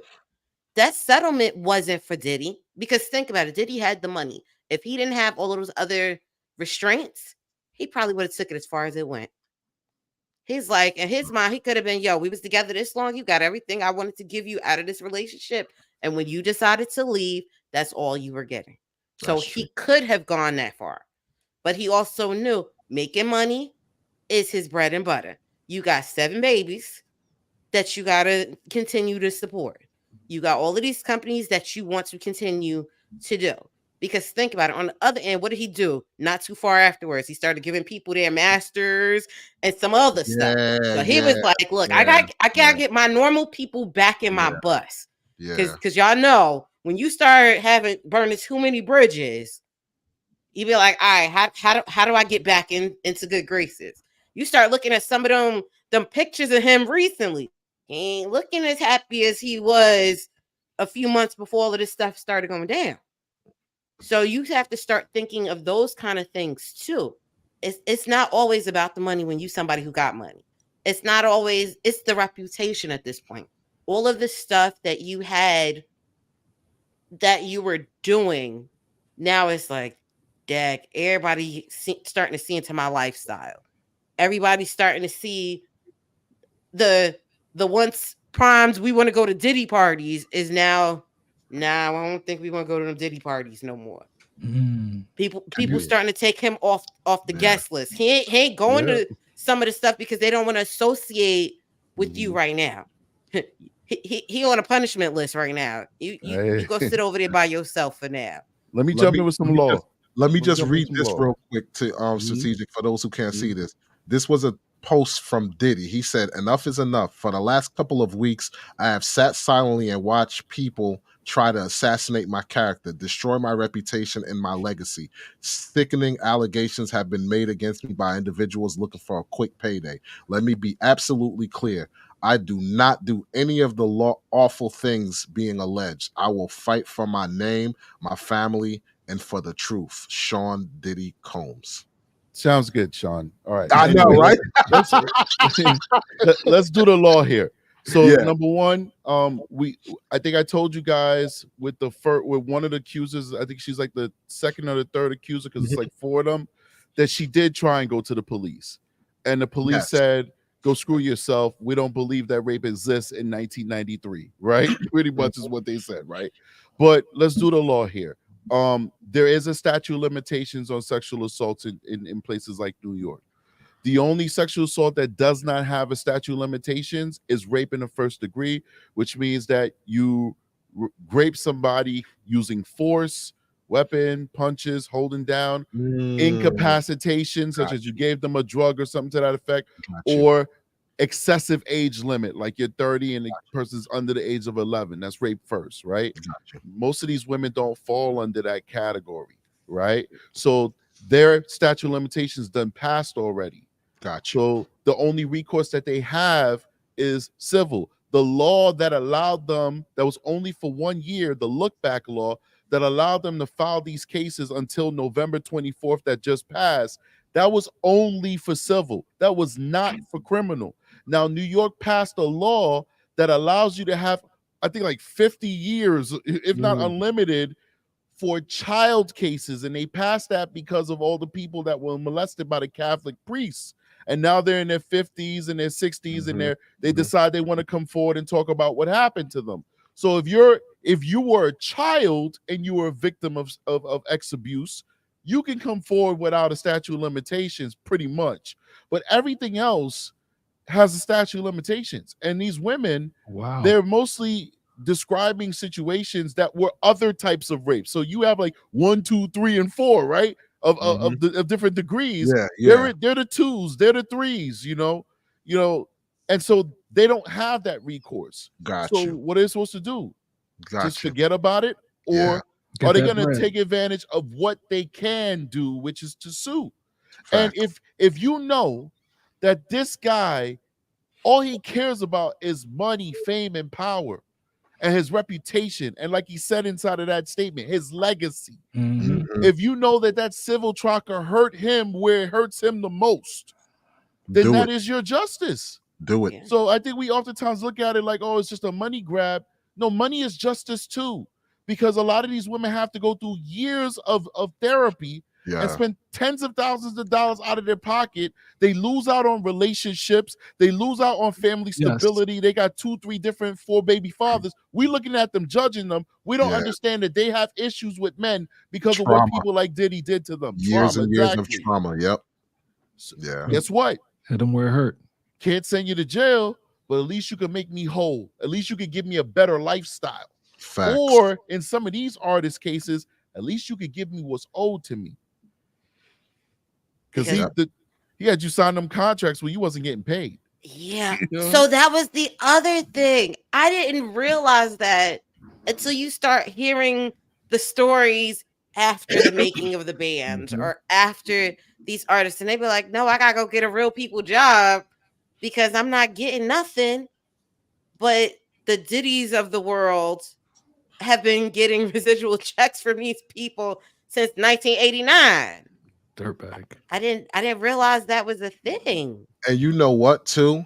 Him giving the people the masters, a lot of these people that got the masters, they're pissed off. They're like, what is this going to do for me? Because you done maximized it to the point now these masters aren't going to do much because it's not like it's a Michael Jackson masters or, you know, like evergreen content. Right. Rap None of music them were is in the new- movies. Yeah. Exactly. Yeah, Rap music, know. the stuff that the artists he had, you may hear Biggie and stuff in movies and stuff like this, but you don't hear Mark Curry's music in movies and, you know, stuff like that. Maybe Mace, possibility, but a lot of these artists, once they had their hot time, they're gone. Right. They were hits for their done. time. Definitely. Yeah. They were hits for their time. Done. And also I want to say something about what that lawyer was saying. And remember, everybody has their own opinion. You know, there's no one lawyer that knows the law in its entirety. You know, and I will say that I am handicapped because even though I deal with the law, I am not an attorney. So she's definitely a step up above me. But I don't think that this corporation settled in 24 hours. I deal with lawyers, and maybe she's 100% right because she is a lawyer. But they take time to deliberate things. 24 hours sounds like a human impulse reaction to me. Like something Diddy would say, like, shut her up. In her filing, she talks about me being gay. You know what I'm saying? Like, that's personal, you know? Like, listen, this could have been wrapped up in 21 days. You know what I mean? In a month, in 2 months. That's what real attorney, we got to read through this. We got to go to what insurance company cuts a check in 24 hours? I got rear-ended by a taxi cab and it took them 3 months to cut me a check. The ones that knew the lawsuit was coming before they even went to court about it. So if that's the case, that those same people would have probably said, you never need to file this. we'll settle with you. If they're gonna feel like in 24 hours they're gonna settle it, then they'd have said, yo, we keep this under the rug. Here's your 30 million, here's your 100 million, sign the NDA and all that good stuff. And then you could have a gag order because it would not be you settling within 24 hours to a complaint in court. It'd be a private agreement where you're giving them this amount of money. Why not do that? Because I think he was like, fuck her, this, that, because it's personal with Cassie, because Cassidy is his property. That's how he always acted. So she left me for the personal trainer I hired to tone her dad, to give her the toned body I wanted. She left me for that dude. It's always been personal with Cassie. That's what happened. That's what happened. And to be honest, do we think that it sucks?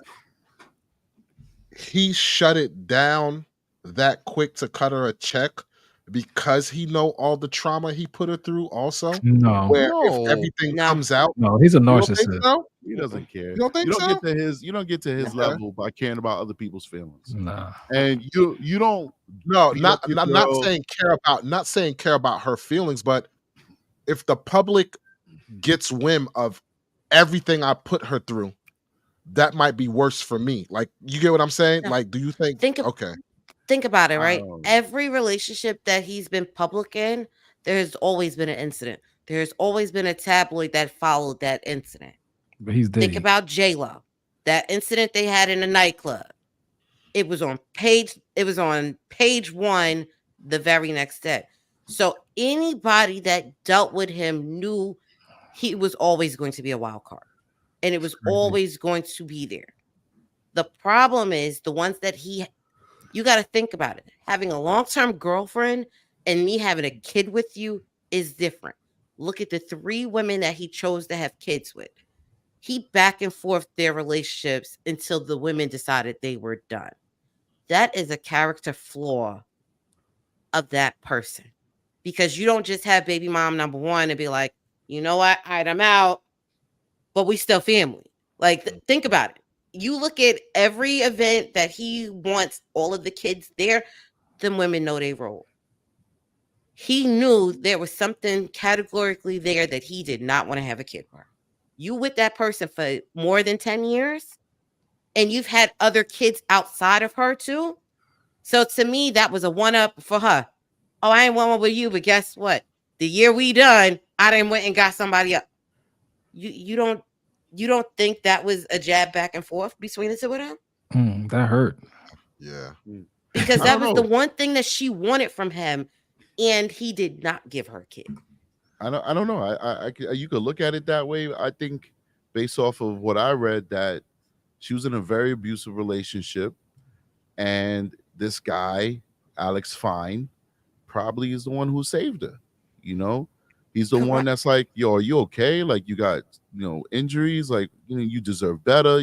This what dudes do. You deserve better. If you was mine, I wouldn't treat you like that. Blah, blah, blah, blah. And then that was her out, Correct. And he wifed her and gave her a kid. Like, and I'm not saying it happened in that order, but think about it, right? The one, think about how heartbroken the stories were with Diddy when Kim Porter got sick, right? Heartbroken. But then you hear stories later like, oh, he allegedly broke her nose and all of this stuff. And remember, they back and forth a couple of times. When you start looking at when they broke up and when the new kids came into play, there were years in between with those relationships. But at the end of the day, he always said, this is my family. This is the one true love. Like, you look at some of them old videos that he said and them old articles in the tabloids. I think if he was to get married, it would have been her. I don't know, because man. all of the other women afterwards were fill-ins. You're looking at it as how Jada Pinkett Smith fawns over Tupac. Correct. That's how Diddy I think it's publicity fawns over Kim Porter. Yeah, I think it's publicity. People accepted him and gave him a lot of play for fawning over her death because he didn't treat her good when she was alive. Of course. She treated her like trash. All of this, she's my number one, came after she passed away. And we also need to take into account that all of these women that had his baby, they were all friends. Kim Porter was the friend of his first baby mama. Then he cheated on his first baby mama with her best friend, Kim Porter. Yeah. Then the third baby mama was best friends with Kim Porter. And he cheated, and he even explained it on a talk show. He's like, yo, they were friends, and we get to talking, and they broke my heart. So now I'm talking to the friend, and we realize we have a connection. And he tried to say that to make it seem like he wasn't just having sex with all his women's friends. You know what I'm It saying? was him trying to one up. Like that's his mindset. I can't have you. Oh, you left me? All right, I got something for you. Now you ain't gonna have your best friend either. Or you are, because y'all gonna be baby mamas together. Like, that is the worst kind of sabotage. But that's almost a control thing. Wait. As a guy, I don't know if do we work like that? Because I don't work like that. Narcissists do. But he's got feminine energy, man. Yeah, I mean, But he's also a narcissist. Yeah, he is, but dang, that's crazy. Yeah, I know dudes that when it came to messing around with chicks, whatever, they dealt with the chicks that were in close proximity. So it's like, yo, after I'm done with you, I'm gonna move to your cousin or your best friend or What? So she whatever can't have the case cousin though? Like, Huh? I'm gonna make sure like you're not gonna have your best friend like that. It's not Yeah, like that's- make sure that's you're not very gonna have vindictive. them. It's just the fact you're gonna like. Busy's a very busy man, so to speak, right? So you're gonna deal with people that's in close proximity. So if they're friends and you have the power and they'll allow you in, you're gonna do what you got to do. Just like I get that, but but he's I'm rich. not He has access to all types of women. It doesn't matter about having the access to all types power of women. dynamic. It's a power dynamic, one. show And two, you also want a woman who's in that environment. Think about it. Put it like this. Models. That's what he grew up around. Think about it. His mom was a model. So you grew up with a model and a military person. So you're gravitating to those same situations. It's almost a one of them mind things for him. It is, because look at it. If you're dealing with this chick, y'all break off. So now you deal with her friend. You're gonna be flexing in front of your old chick with that friend. Basically, to be like, look at this is what you had. Look how I'm treating her, whatever. That's gonna always keep that chick possibly in your pocket. Yeah, but that's some if sucker they shit. still view I hear you. I hear you. Yeah, What you're saying makes sense, but it's some sucker shit. Yeah, it is. It is. But that's what I'm saying. That's a And it's not control something. thing. It's not something the average dude would do. It's No. something that a dude who likes to see BBC banging his Exactly. hot Yes, exactly. Latina girlfriend. Yeah, that's crazy. And then when he's done, he cleans up the mess like a true cock. That's sad. That's nasty. Nasty, man. That's nasty, bro. Yeah, yo, that. Yeah. Now think about Alex Fine though. Like, I mean, listen. Think about Alex Fine though. To know that your girlfriend, You mean his wife? his wife, excuse me, and mother of his two kids, has been railed through by 100 big diesel donkey dick black men. It don't matter, because at the end of the day, that's his. He decided. Where the walls at though, man? Where the walls at? Yeah, yeah, man. And then when he asked the dude about it, like, yo, would you let somebody do that to your wife? He was like, nah, man, I couldn't. I wouldn't do it. The black dude that he let smash, he was like, yo, I wouldn't let somebody do that to my wife. But he tried to walk it back, but nah, everybody's different. Everybody got their own cup of tea. I'm like, dog, nah, man. Mm-mm. Now listen, no, in all jokes aside, I'm cracking jokes because this is YouTube and we try to make it fun. Yeah, I don't blame Cassie. I know she was in a very power dynamic, toxic, abusive relationship. People describe her being almost like a puppet, like whatever Diddy want. Like I think who's this guy? One of these rappers gave an interview. Young Jock. And with the whole hairstyle thing, everybody heard it, so I have to go back into it. But what stood out to me is whatever Diddy want, Diddy get. You know what I'm saying? Yep. And I've dated girls that have been so into me that they just do whatever I want them to do. I just never took advantage of it. I've had conversations with them where we're over with, and they're like, "Yo, I was so into you. I just did it. I would have done anything you wanted me to do." If you are a charismatic person, and I'm not trying to toot my own horn, I'm just saying, if you're a charismatic person, or if that person sees something in you that they admire, and they'll do whatever. And if broke ass strategic at 19, 20, 21 can have girls like that, then what about world famous, super rich, superstar, playboy of the world Diddy? What's going to happen then when he's got Cassie since she's a teenager? He wasn't having sex with her, but he have her in his world where she could look up to him and be like, oh my God, this is it. You know what I'm saying? Yep. You know, shit is going to happen, you know, especially when they think I'm doing it for you and I might be rewarded with marriage or something like that. You know what I'm saying? Yeah. That's wild though. Yep. But you know what? I have to laugh. So I decided I'm gonna go back to college. Well, my class is global leadership. Do you not understand that charismatic leader? When you start looking at the red flags, that's what it is. It's a thin line between the charismatic leader from doing good or for doing evil. Think about any charismatic leader that did wrong. Like, it went from they had the gift of gab. They, they could command a room. When you start listening to them, a lot of times you don't know where the conversation goes after because they're awestruck. If you start having those problems, people lose the message. Think about it. Diddy, for his era, that what was that, mid 90s to the early 2000s, he could do no wrong to people in their eyes. So he was that charismatic leader. It didn't matter what he said. Think about, what was that show? Making a Band. Isn't that where he made the people walk across the bridge to get the cheesecake? And that was crazy. People would do anything at that time because they were trying to be the next biggest hit.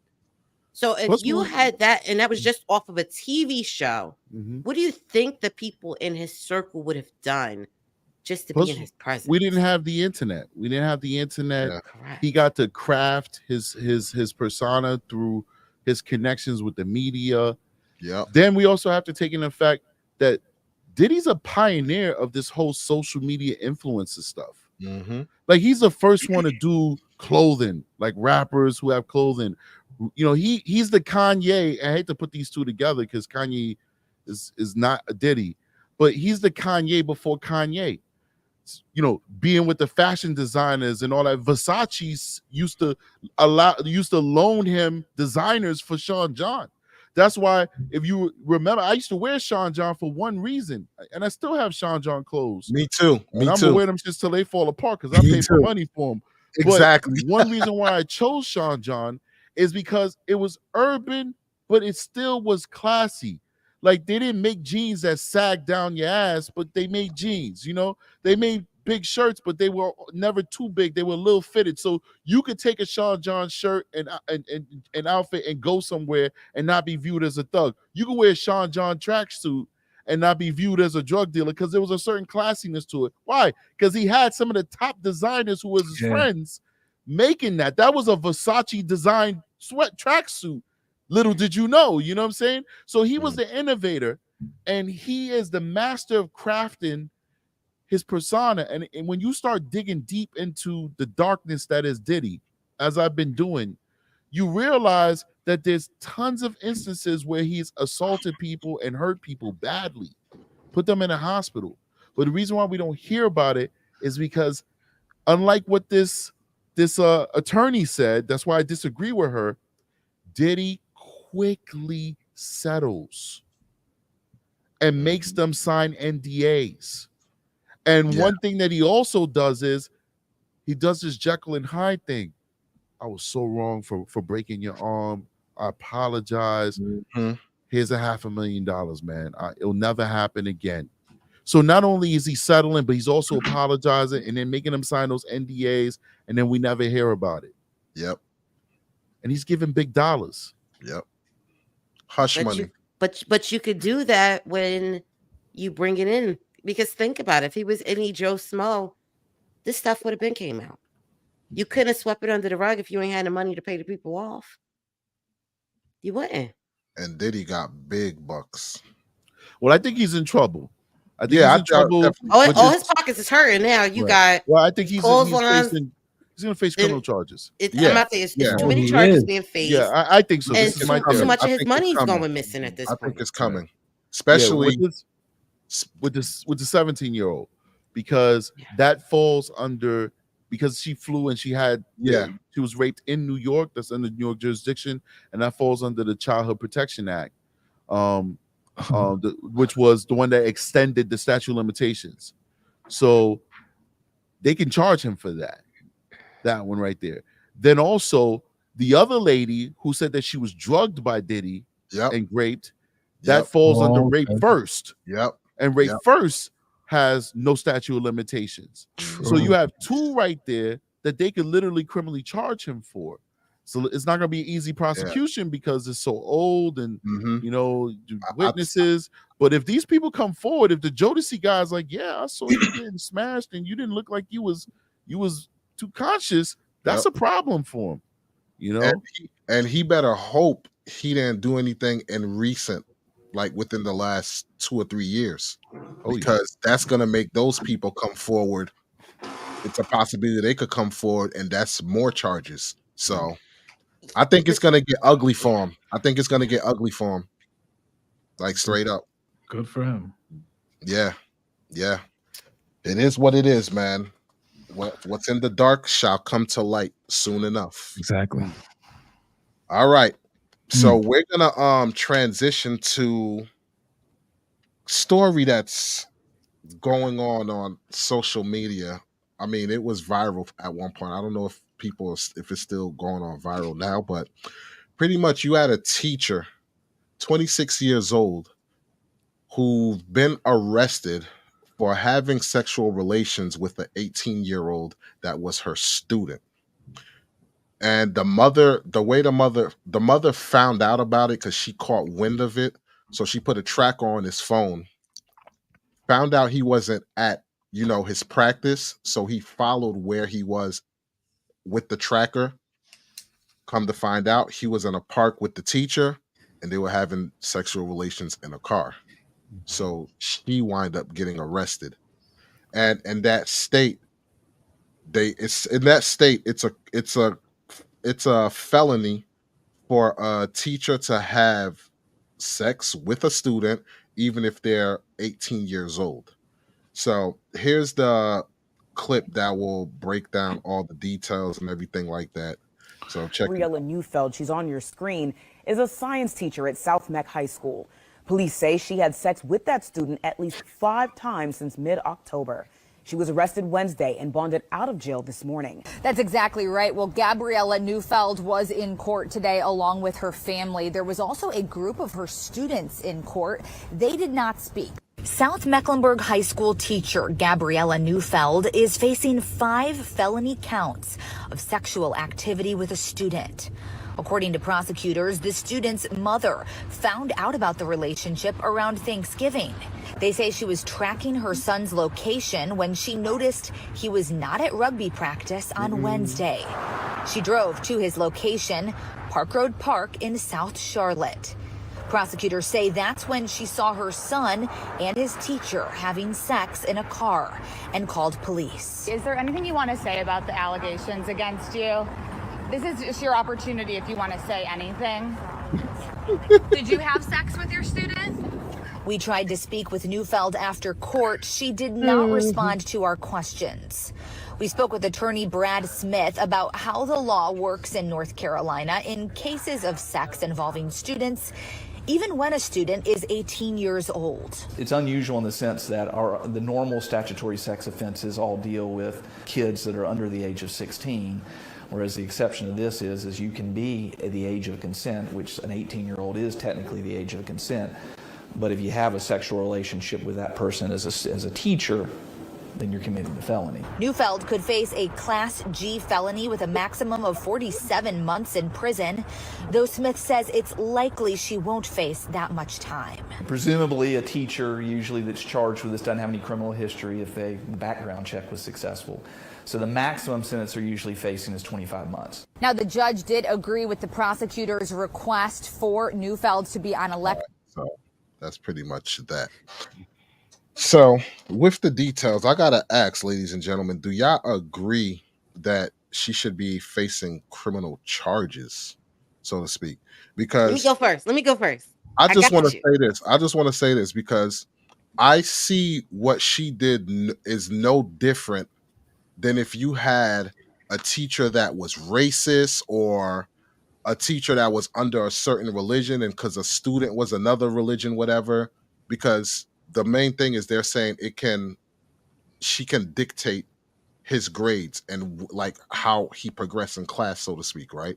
So shouldn't a person who's racist that also affects a child's grade, shouldn't they technically also be arrested too? Because it comes down to your grades being affected. You have basically have dominion over that student succeeding. How can you prove that though? What? That they're racist. That they're racist? Correct. You had a case where you had a teacher a professor at a school who he almost like woman was, I think, blocking a parking space or something like that. And he was in a rush. So he was calling her racial slurs, the whole nine, telling her to move and all of this stuff, and was like, "Oh, you black people are da da da da da da da." I covered it on the channel. He literally just said straight up racist things to this woman. But you killed your point. You said professor. We're talking about high school kids. Correct. That's true. Those are adults who are in college. That's true. And then you'd have to prove by auditing all his grades and all the papers that he graded that he weighted being white more than black. But I mean, I have my opinion, but I definitely want to respect the fact that Erica P wanted to go first. But okay. I think that I'm sorry to say, but I think that kills your point because you are weighing adults dealing with adult situation versus children. Got you. All right. Okay. Go ahead. Go ahead, Erica P. I'll go after you. So I think she should be held to the fullest extent of the law. Reason for that is, one, yes, 18, I understand, in most places is definitely above the age of consent. But it'll be like any other school rule that's out there. When you have power over someone, and meaning the teacher has power over this child, they may be doing what they're doing outside of school, but that teacher still dictates his grades, still dictates the amount of homework that he's going to have, still dictates what class assignments. That's a type of power that a person should not have if they're in a relationship, because the power dynamic is not there. A child should not be making adult decisions when she could affect the way he graduates. One. Two, I'm one of those people, I'm age conscious. I feel like a child being 17, 18 is not going to have the same mannerisms. Y'all not gonna like the same cartoons. I'll tell anybody, we ain't watch the same kind of cartoons, we ain't got nothing to talk about. You can't tell me you done went to school, you done did your college courses, you done did all of these. I gotta think, I call it big brain energy. You taking all of these courses that make you think outside the box, but your gravitation is to a child. It's something categorically wrong with you, because y'all don't share the same anything.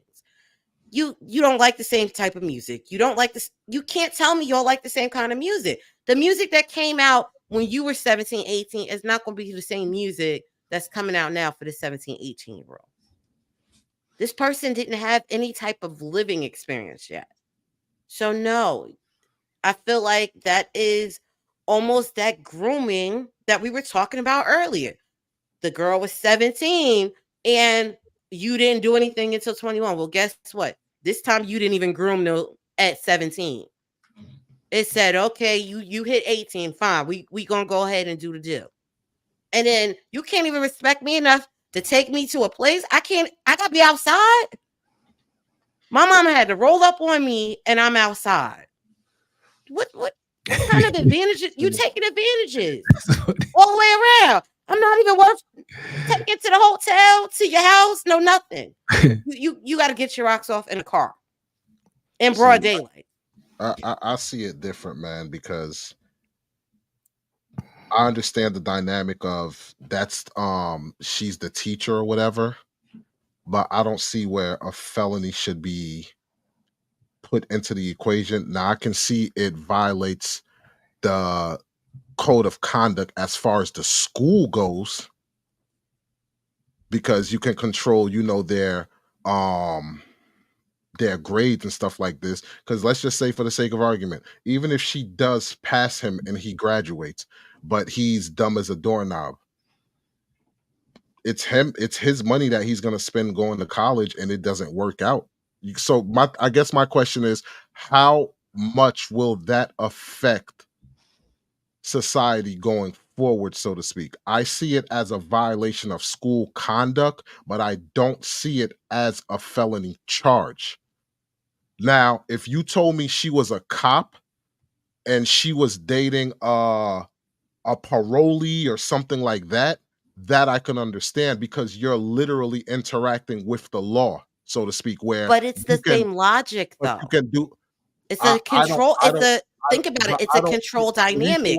You have a power, though. The reason why I don't see it as the same is because her doing whatever with his grades isn't going to affect anything with society, whereas this person that is a parolee for, let's just say, I don't know, murder or something like this, she has the ability to cover up like whatever crime or criminal activities that he's doing, so to speak.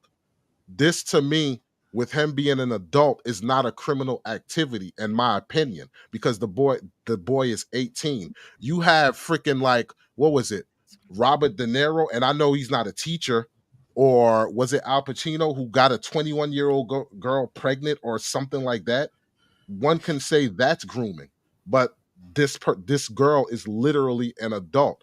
And in this case, this boy at 18 is no longer a minor. So that's why I don't see where the felony charge makes sense to me. I see it as, you should get fired. You violated the code of conduct for school, and that's that. You lose your teaching license or whatever the case may be.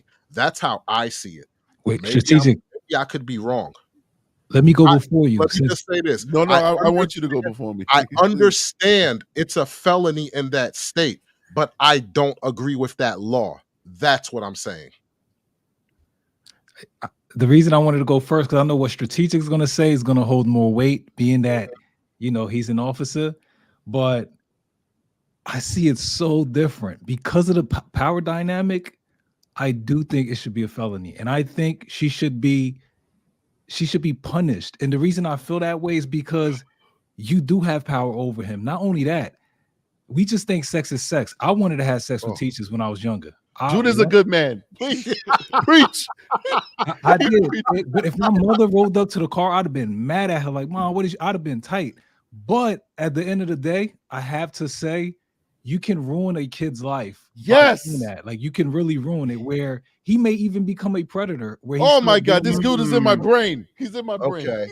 But that can happen. And because of that, she should be penal. I worked at a place called Ranch. Well, I shouldn't say the place, but it was trying to rehabilitate little boys, like young boys, like from 12 to 18. And a lot of them were in situations like that. But there was a teacher at the place who actually was messing around with a boy. She was married. And boys, they talk. They're going around showing the text messages, what she's doing on the facility with him. And it's like, yo, do you know what you're doing? She ended up getting caught, whatever, arrested and blah, blah, blah. But she was ruining this kid's life and she didn't even realize. And it's like, I'm so against it. I know how at 18 though. At 18, it doesn't. But think about it.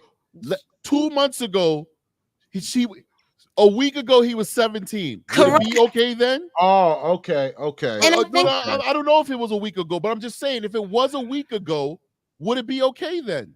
No. And I think that's where I come from. Think about it, right? If you look at the way these kids' birthdays now are, right? They have laws where kids got to be, if they're going to kindergarten at 6 and their birthday is later than, I'm gonna say June 1st in some places, because each state has their own law now with the ages. I graduated high school at 17, so I was the exception with a late December birthday. Most of my counterparts were already 18 or turning 19 with graduating high school. So for me, that age is a big difference because not everybody graduates on time. So that 18 may be a 19-year-old, and I'm sorry, the school rule, if I'm looking at it, I'm looking at the school rule and I'm looking at the law. The other part is for her, she was more than 4 years older. When you look at some of these states, they got that grace period with that 3 to 4 years because they know when you're in school, you do have 15-year-old kids trying to date 19-year-olds because they're part. Not all times do a 19-year-old know, hey, you really shouldn't be dating that freshman, because people don't really go out telling people the law. So they do have certain instances. Oh, are you guys already married? Remember, some states let you get married at 16 with parental consent. That's different. If your mama know that's what you out there doing, the school Erica, can't be mad at you. You would think it's okay if she was a teacher and she's 20 years old and he's 18. You would have thought that was okay? No. But what I will say is if the mama was aware, because remember, you have people who believe in that getting married at 18 in certain states. So if that was one of those cases, then I can't be mad because the parents knew about it. There was provisions for them to be married. So like there are some exceptions to some of these rules sometimes. Go ahead. She is a teacher. She's a trained teacher. She understands what the rules are. I think when people are not saying, first of all, June, thank you for making that comment because I think you said it so clear and concisely. This, people act like sex doesn't affect people. It does. It affects us as adults, okay? But we send our children to school under the protection of these teachers, okay? This kid is 18, but he's still in high school. He's socialized with kids 15, 16, 17. His mentality is not that of a 30-year-old man. This woman's supposed to be a mentor and a protector. And what does she do? She uses that trust for her own sexual gratification. Do you guys truly believe that he was in charge of that relationship? No. They were screwing when she wanted to screw, how she wanted to screw, as many times as she wanted to screw, because she was in charge. She was in control. And the law clearly states that it doesn't matter what his age is. If you are in power over him, if you are his educator, you can't have sex with him. She took the job. She understood the risk. She understood the limitations. She got to pay the price for it. Yeah. Now, we can have a moral dilemma if he's some super senior in some special program and he's 20, 21, because there are some programs like that in New York City. I don't know if they still do that exists, where you might have a 21 or a 20-year-old who's still in high school. Mind you, his ass will go to jail if he has sex with any of his fellow students. He would go to jail. I get that. Now we're like, this is an adult, okay? But this is an 18-year-old kid that probably a few weeks prior was 17 years old. She's 26 years old or 24. She's probably 6 or more years older than him. It's unacceptable. She's a predator. But see, this is why I don't agree with that, because in that same state, the law states if they was married, it's acceptable. Correct, because they have to put that clause in most things. But the law clearly said that this was an exception and that we are giving you the privilege of teaching our children and having our children in your custody. And we don't want you having sex with our kids. That's what we said. So whatever moral implications you may have, or whether he wanted it or not, or it doesn't matter, because she knew that when she took the job. Just like you said, you would understand if it was a cop or a parole officer and a parolee. Well, guess what? They knew it when they took the job. The same thing applies to her. And I got to definitely mirror what June said. you having sex with this kid at that young age and messing up his mind, he might end up being that parolee of tomorrow. You know, this is sex screws people up. It really, really does, especially when you're in power dynamics. We see how it affected 19-year-old Cassie messing with 30-something-year-old Diddy. Now she got blackouts and flashbacks and memory loss from all the drugs and the BBC gangbanging she got. Why is it not going to affect this kid any different that this grown-ass lady is banging him in a park? If she'd have took him to a hotel, mommy would have never found him. She'd have never found him because the location would have just said this building with 140 rooms in it. True. This nasty girl is banging this little boy in a park. I don't know, man. I'm gonna say, ain't that a ticket too? Indecent exposure, something like. I feel like it could be something else too. I'm sorry, man. Like I don't. I guess me thinking of me being an 18-year-old, and I'm banging my 26-year-old teacher. It's not gonna mess my head up because in my mind I'm thinking it's a come up. I'm like, yo, you get what I'm saying? I'm looking at it as, yo, I banged this chick, this, that, and the third. Now, can it affect people? Yes, I understand it can affect people. And I'm not saying that. Well, how would you feel if it was one of your kids that was just in the video? You said what? How would you feel if it was one of your kids that was just in the video? In what video? Your kids, before we went live, they said hi to my kids. Yeah. How would you feel if a teacher did that to one of your kids? And if that's disrespectful, scratch it's it. not disrespectful. Because if my kid was 18 years old and was banging a teacher, and a student, that's your choice. I'm sorry, you're 18. That's your choice.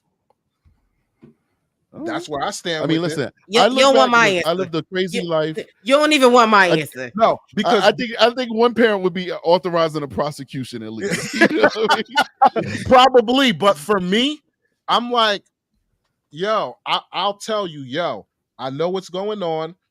I feel you should focus your mind on the books, but you're old enough to make a conscious decision of what you're doing. I'm going to have that open dialogue. If you decide that that's what you want to do, I'm like, yo, don't bring kids into that. Don't bring no kids in here.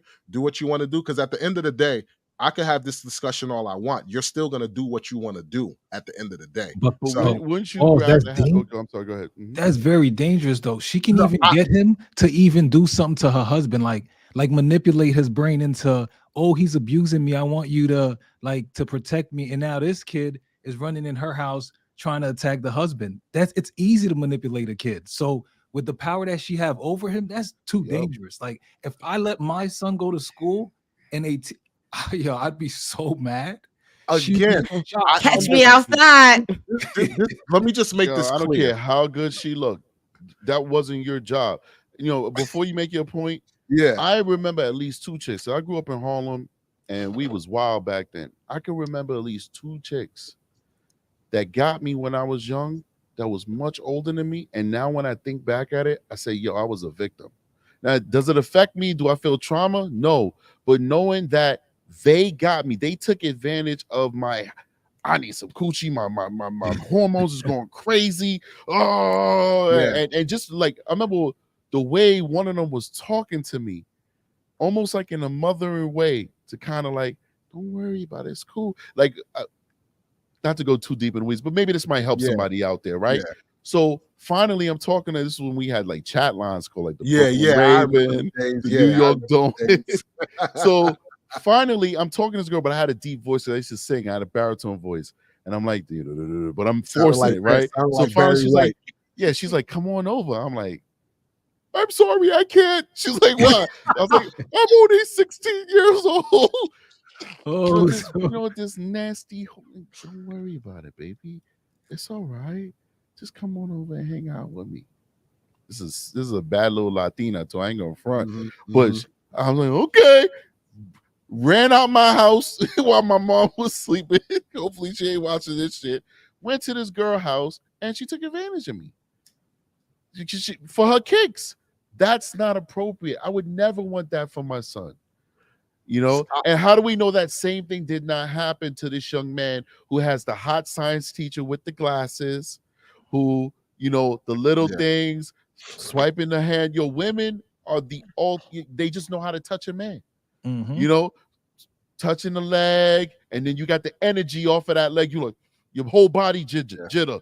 You know what I'm saying? And it's that slow progression until you find yourself in the back seat banging your teacher, and your mother is he's so grown, but his mommy got him on Life 360.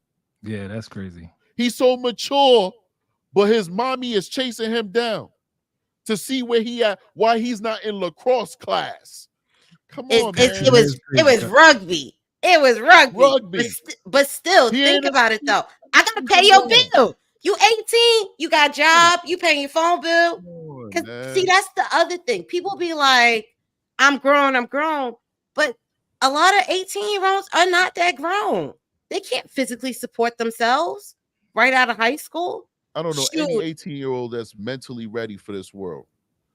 And so people were saying in the conversation, well, you can send them to war. Well, maybe we shouldn't send them to war. We shouldn't.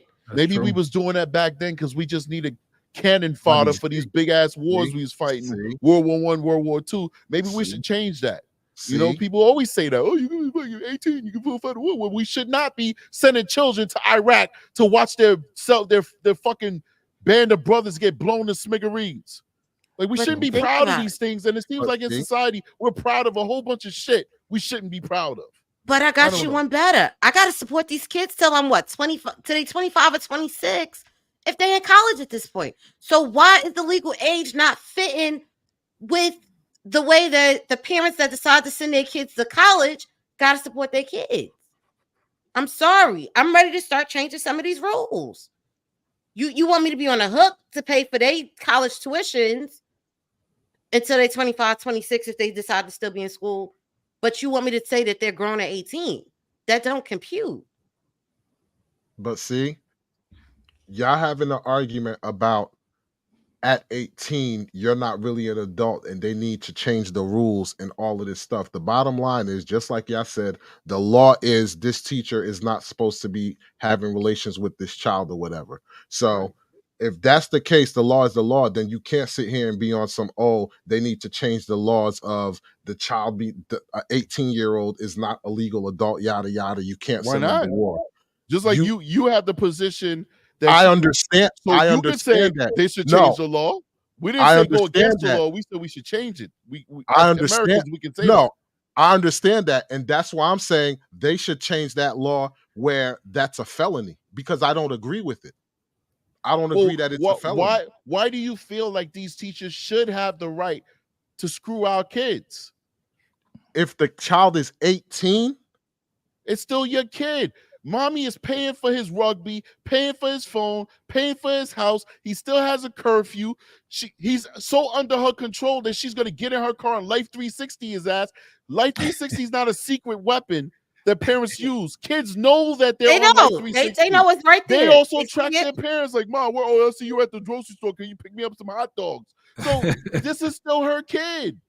So, I mean, come on. Like, why does this lady have a right to bang this lady's kid when the law told her not to? What she should have did is she should have went and petitioned the local state legislature to change the law, and then after the law got changed, then go bang the kid. Or just quit. Or wait until he graduated, or quit.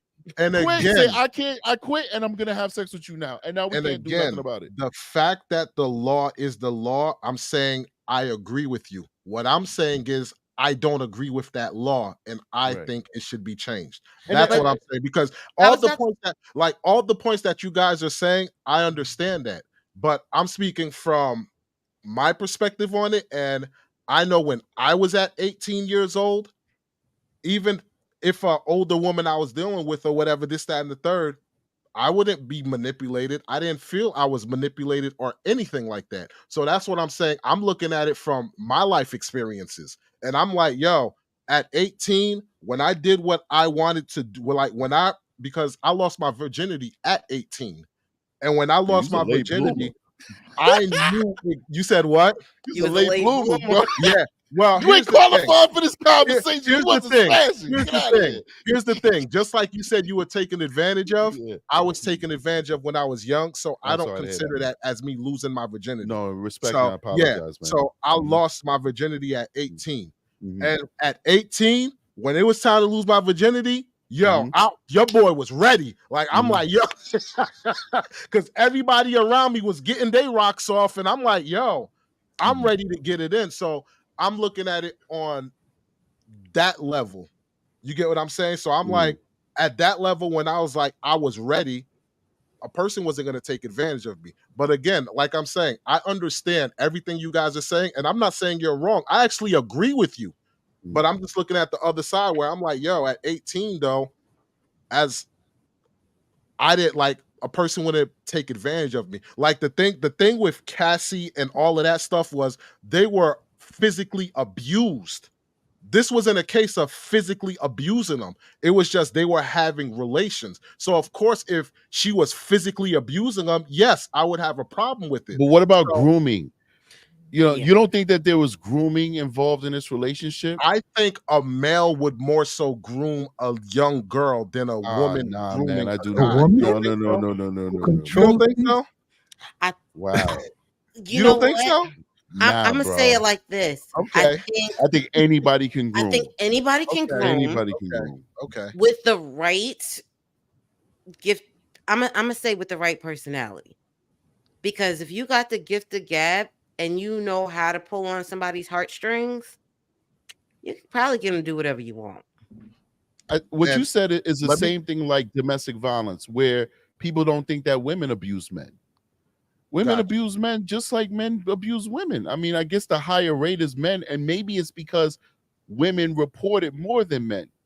But to say that women don't groom, especially when it's when there's an age gap where a woman knows exactly what a man wants, and that kid is already at a disadvantage because of his hormones. Like men reach their sexual peak at 18, believe it or not. It's downhill after that. Think about it. Like, think about how many times you thought about sex when you was in that between 15 and 18. Do you wake up with a wet dream when you were in your 20s, in your 30s? No. But that happens when you're young. You know, do you wake up? You ever wanted to have sex so bad you start sweating? That doesn't happen in your 20s and 30s. Might have happened when you was 15, 16, 17, 18. Like, I need some pussy right now. You know what I mean? You don't get like that. So literally, if you look at it, your sexual peak, and this is science, and you just pull it out my ass, like Diddy pulls things out of his ass. This is science. Your sexual peak is 18, 19. And after that, it kind of stabilizes and levels off. You know what I'm saying?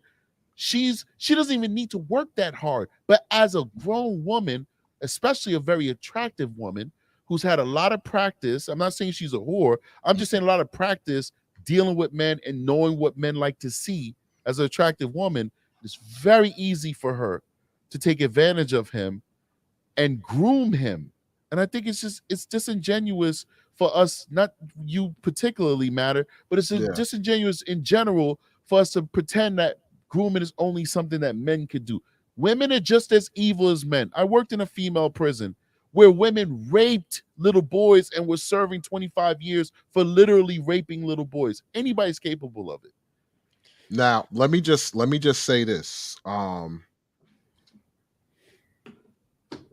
definitely going to get knocked with double standard, but and again, devil's advocate here.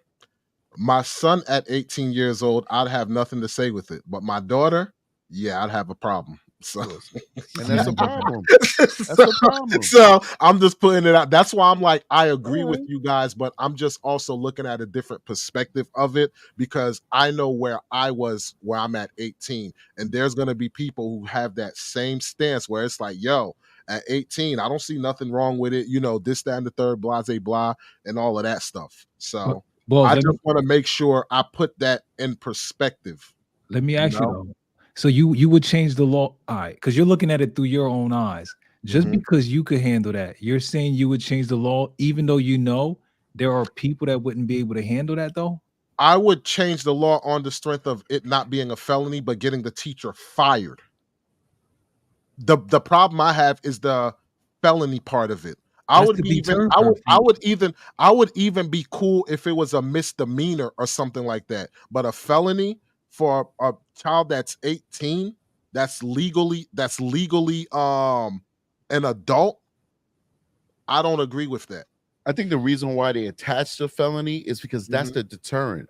Because Okay. it's like cops who use excessive force on other people down south. It's harder to do this in the north, but down south, each sheriff can hire you. So we've seen that before. We see this cop beat up this person at a car stop. You can even say a black person, and then what happens? They get hired the town over, right? Well, you could be like, well, here's this hot chick that I've been looking at, and I you're a get what you're nasty fuck, saying. so you're looking at your student as a hot chick.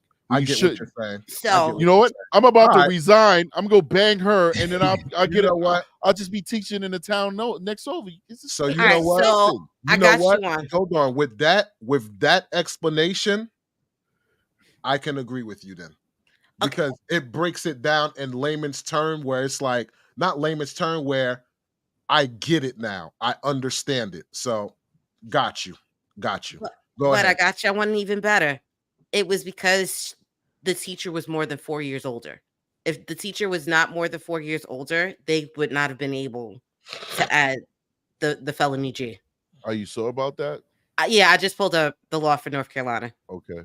and that's what it was. It says if the defendant who is a teacher, school administrator, teacher, safety officer, or coach at any age, or who is other school personnel who is at least 4 years older than the victim. Right. And So, I and that's think the it's only a way mental they were state. It's able like, to all right, add we're that. we're the same kind of like age group. But to go back to what you said about the professor, even though we established it probably wasn't a good example. Yeah. All of these most of these colleges, let me not say all. Yeah. Most of these colleges have administrative rules against professors having relations with students. And most of them will either get disciplined or fired for doing that. We know it happens, but it mostly, I think that usually disappears for grad students because they're usually in their mid-20s. You know what I'm saying? Oh, but undergrads usually that can't. professor got fired. That professor definitely And that's got what I was fired. gonna say. Most of the Yeah. times, if it's even if it's on the grad level for most of the colleges and universities, it's if they're under your program.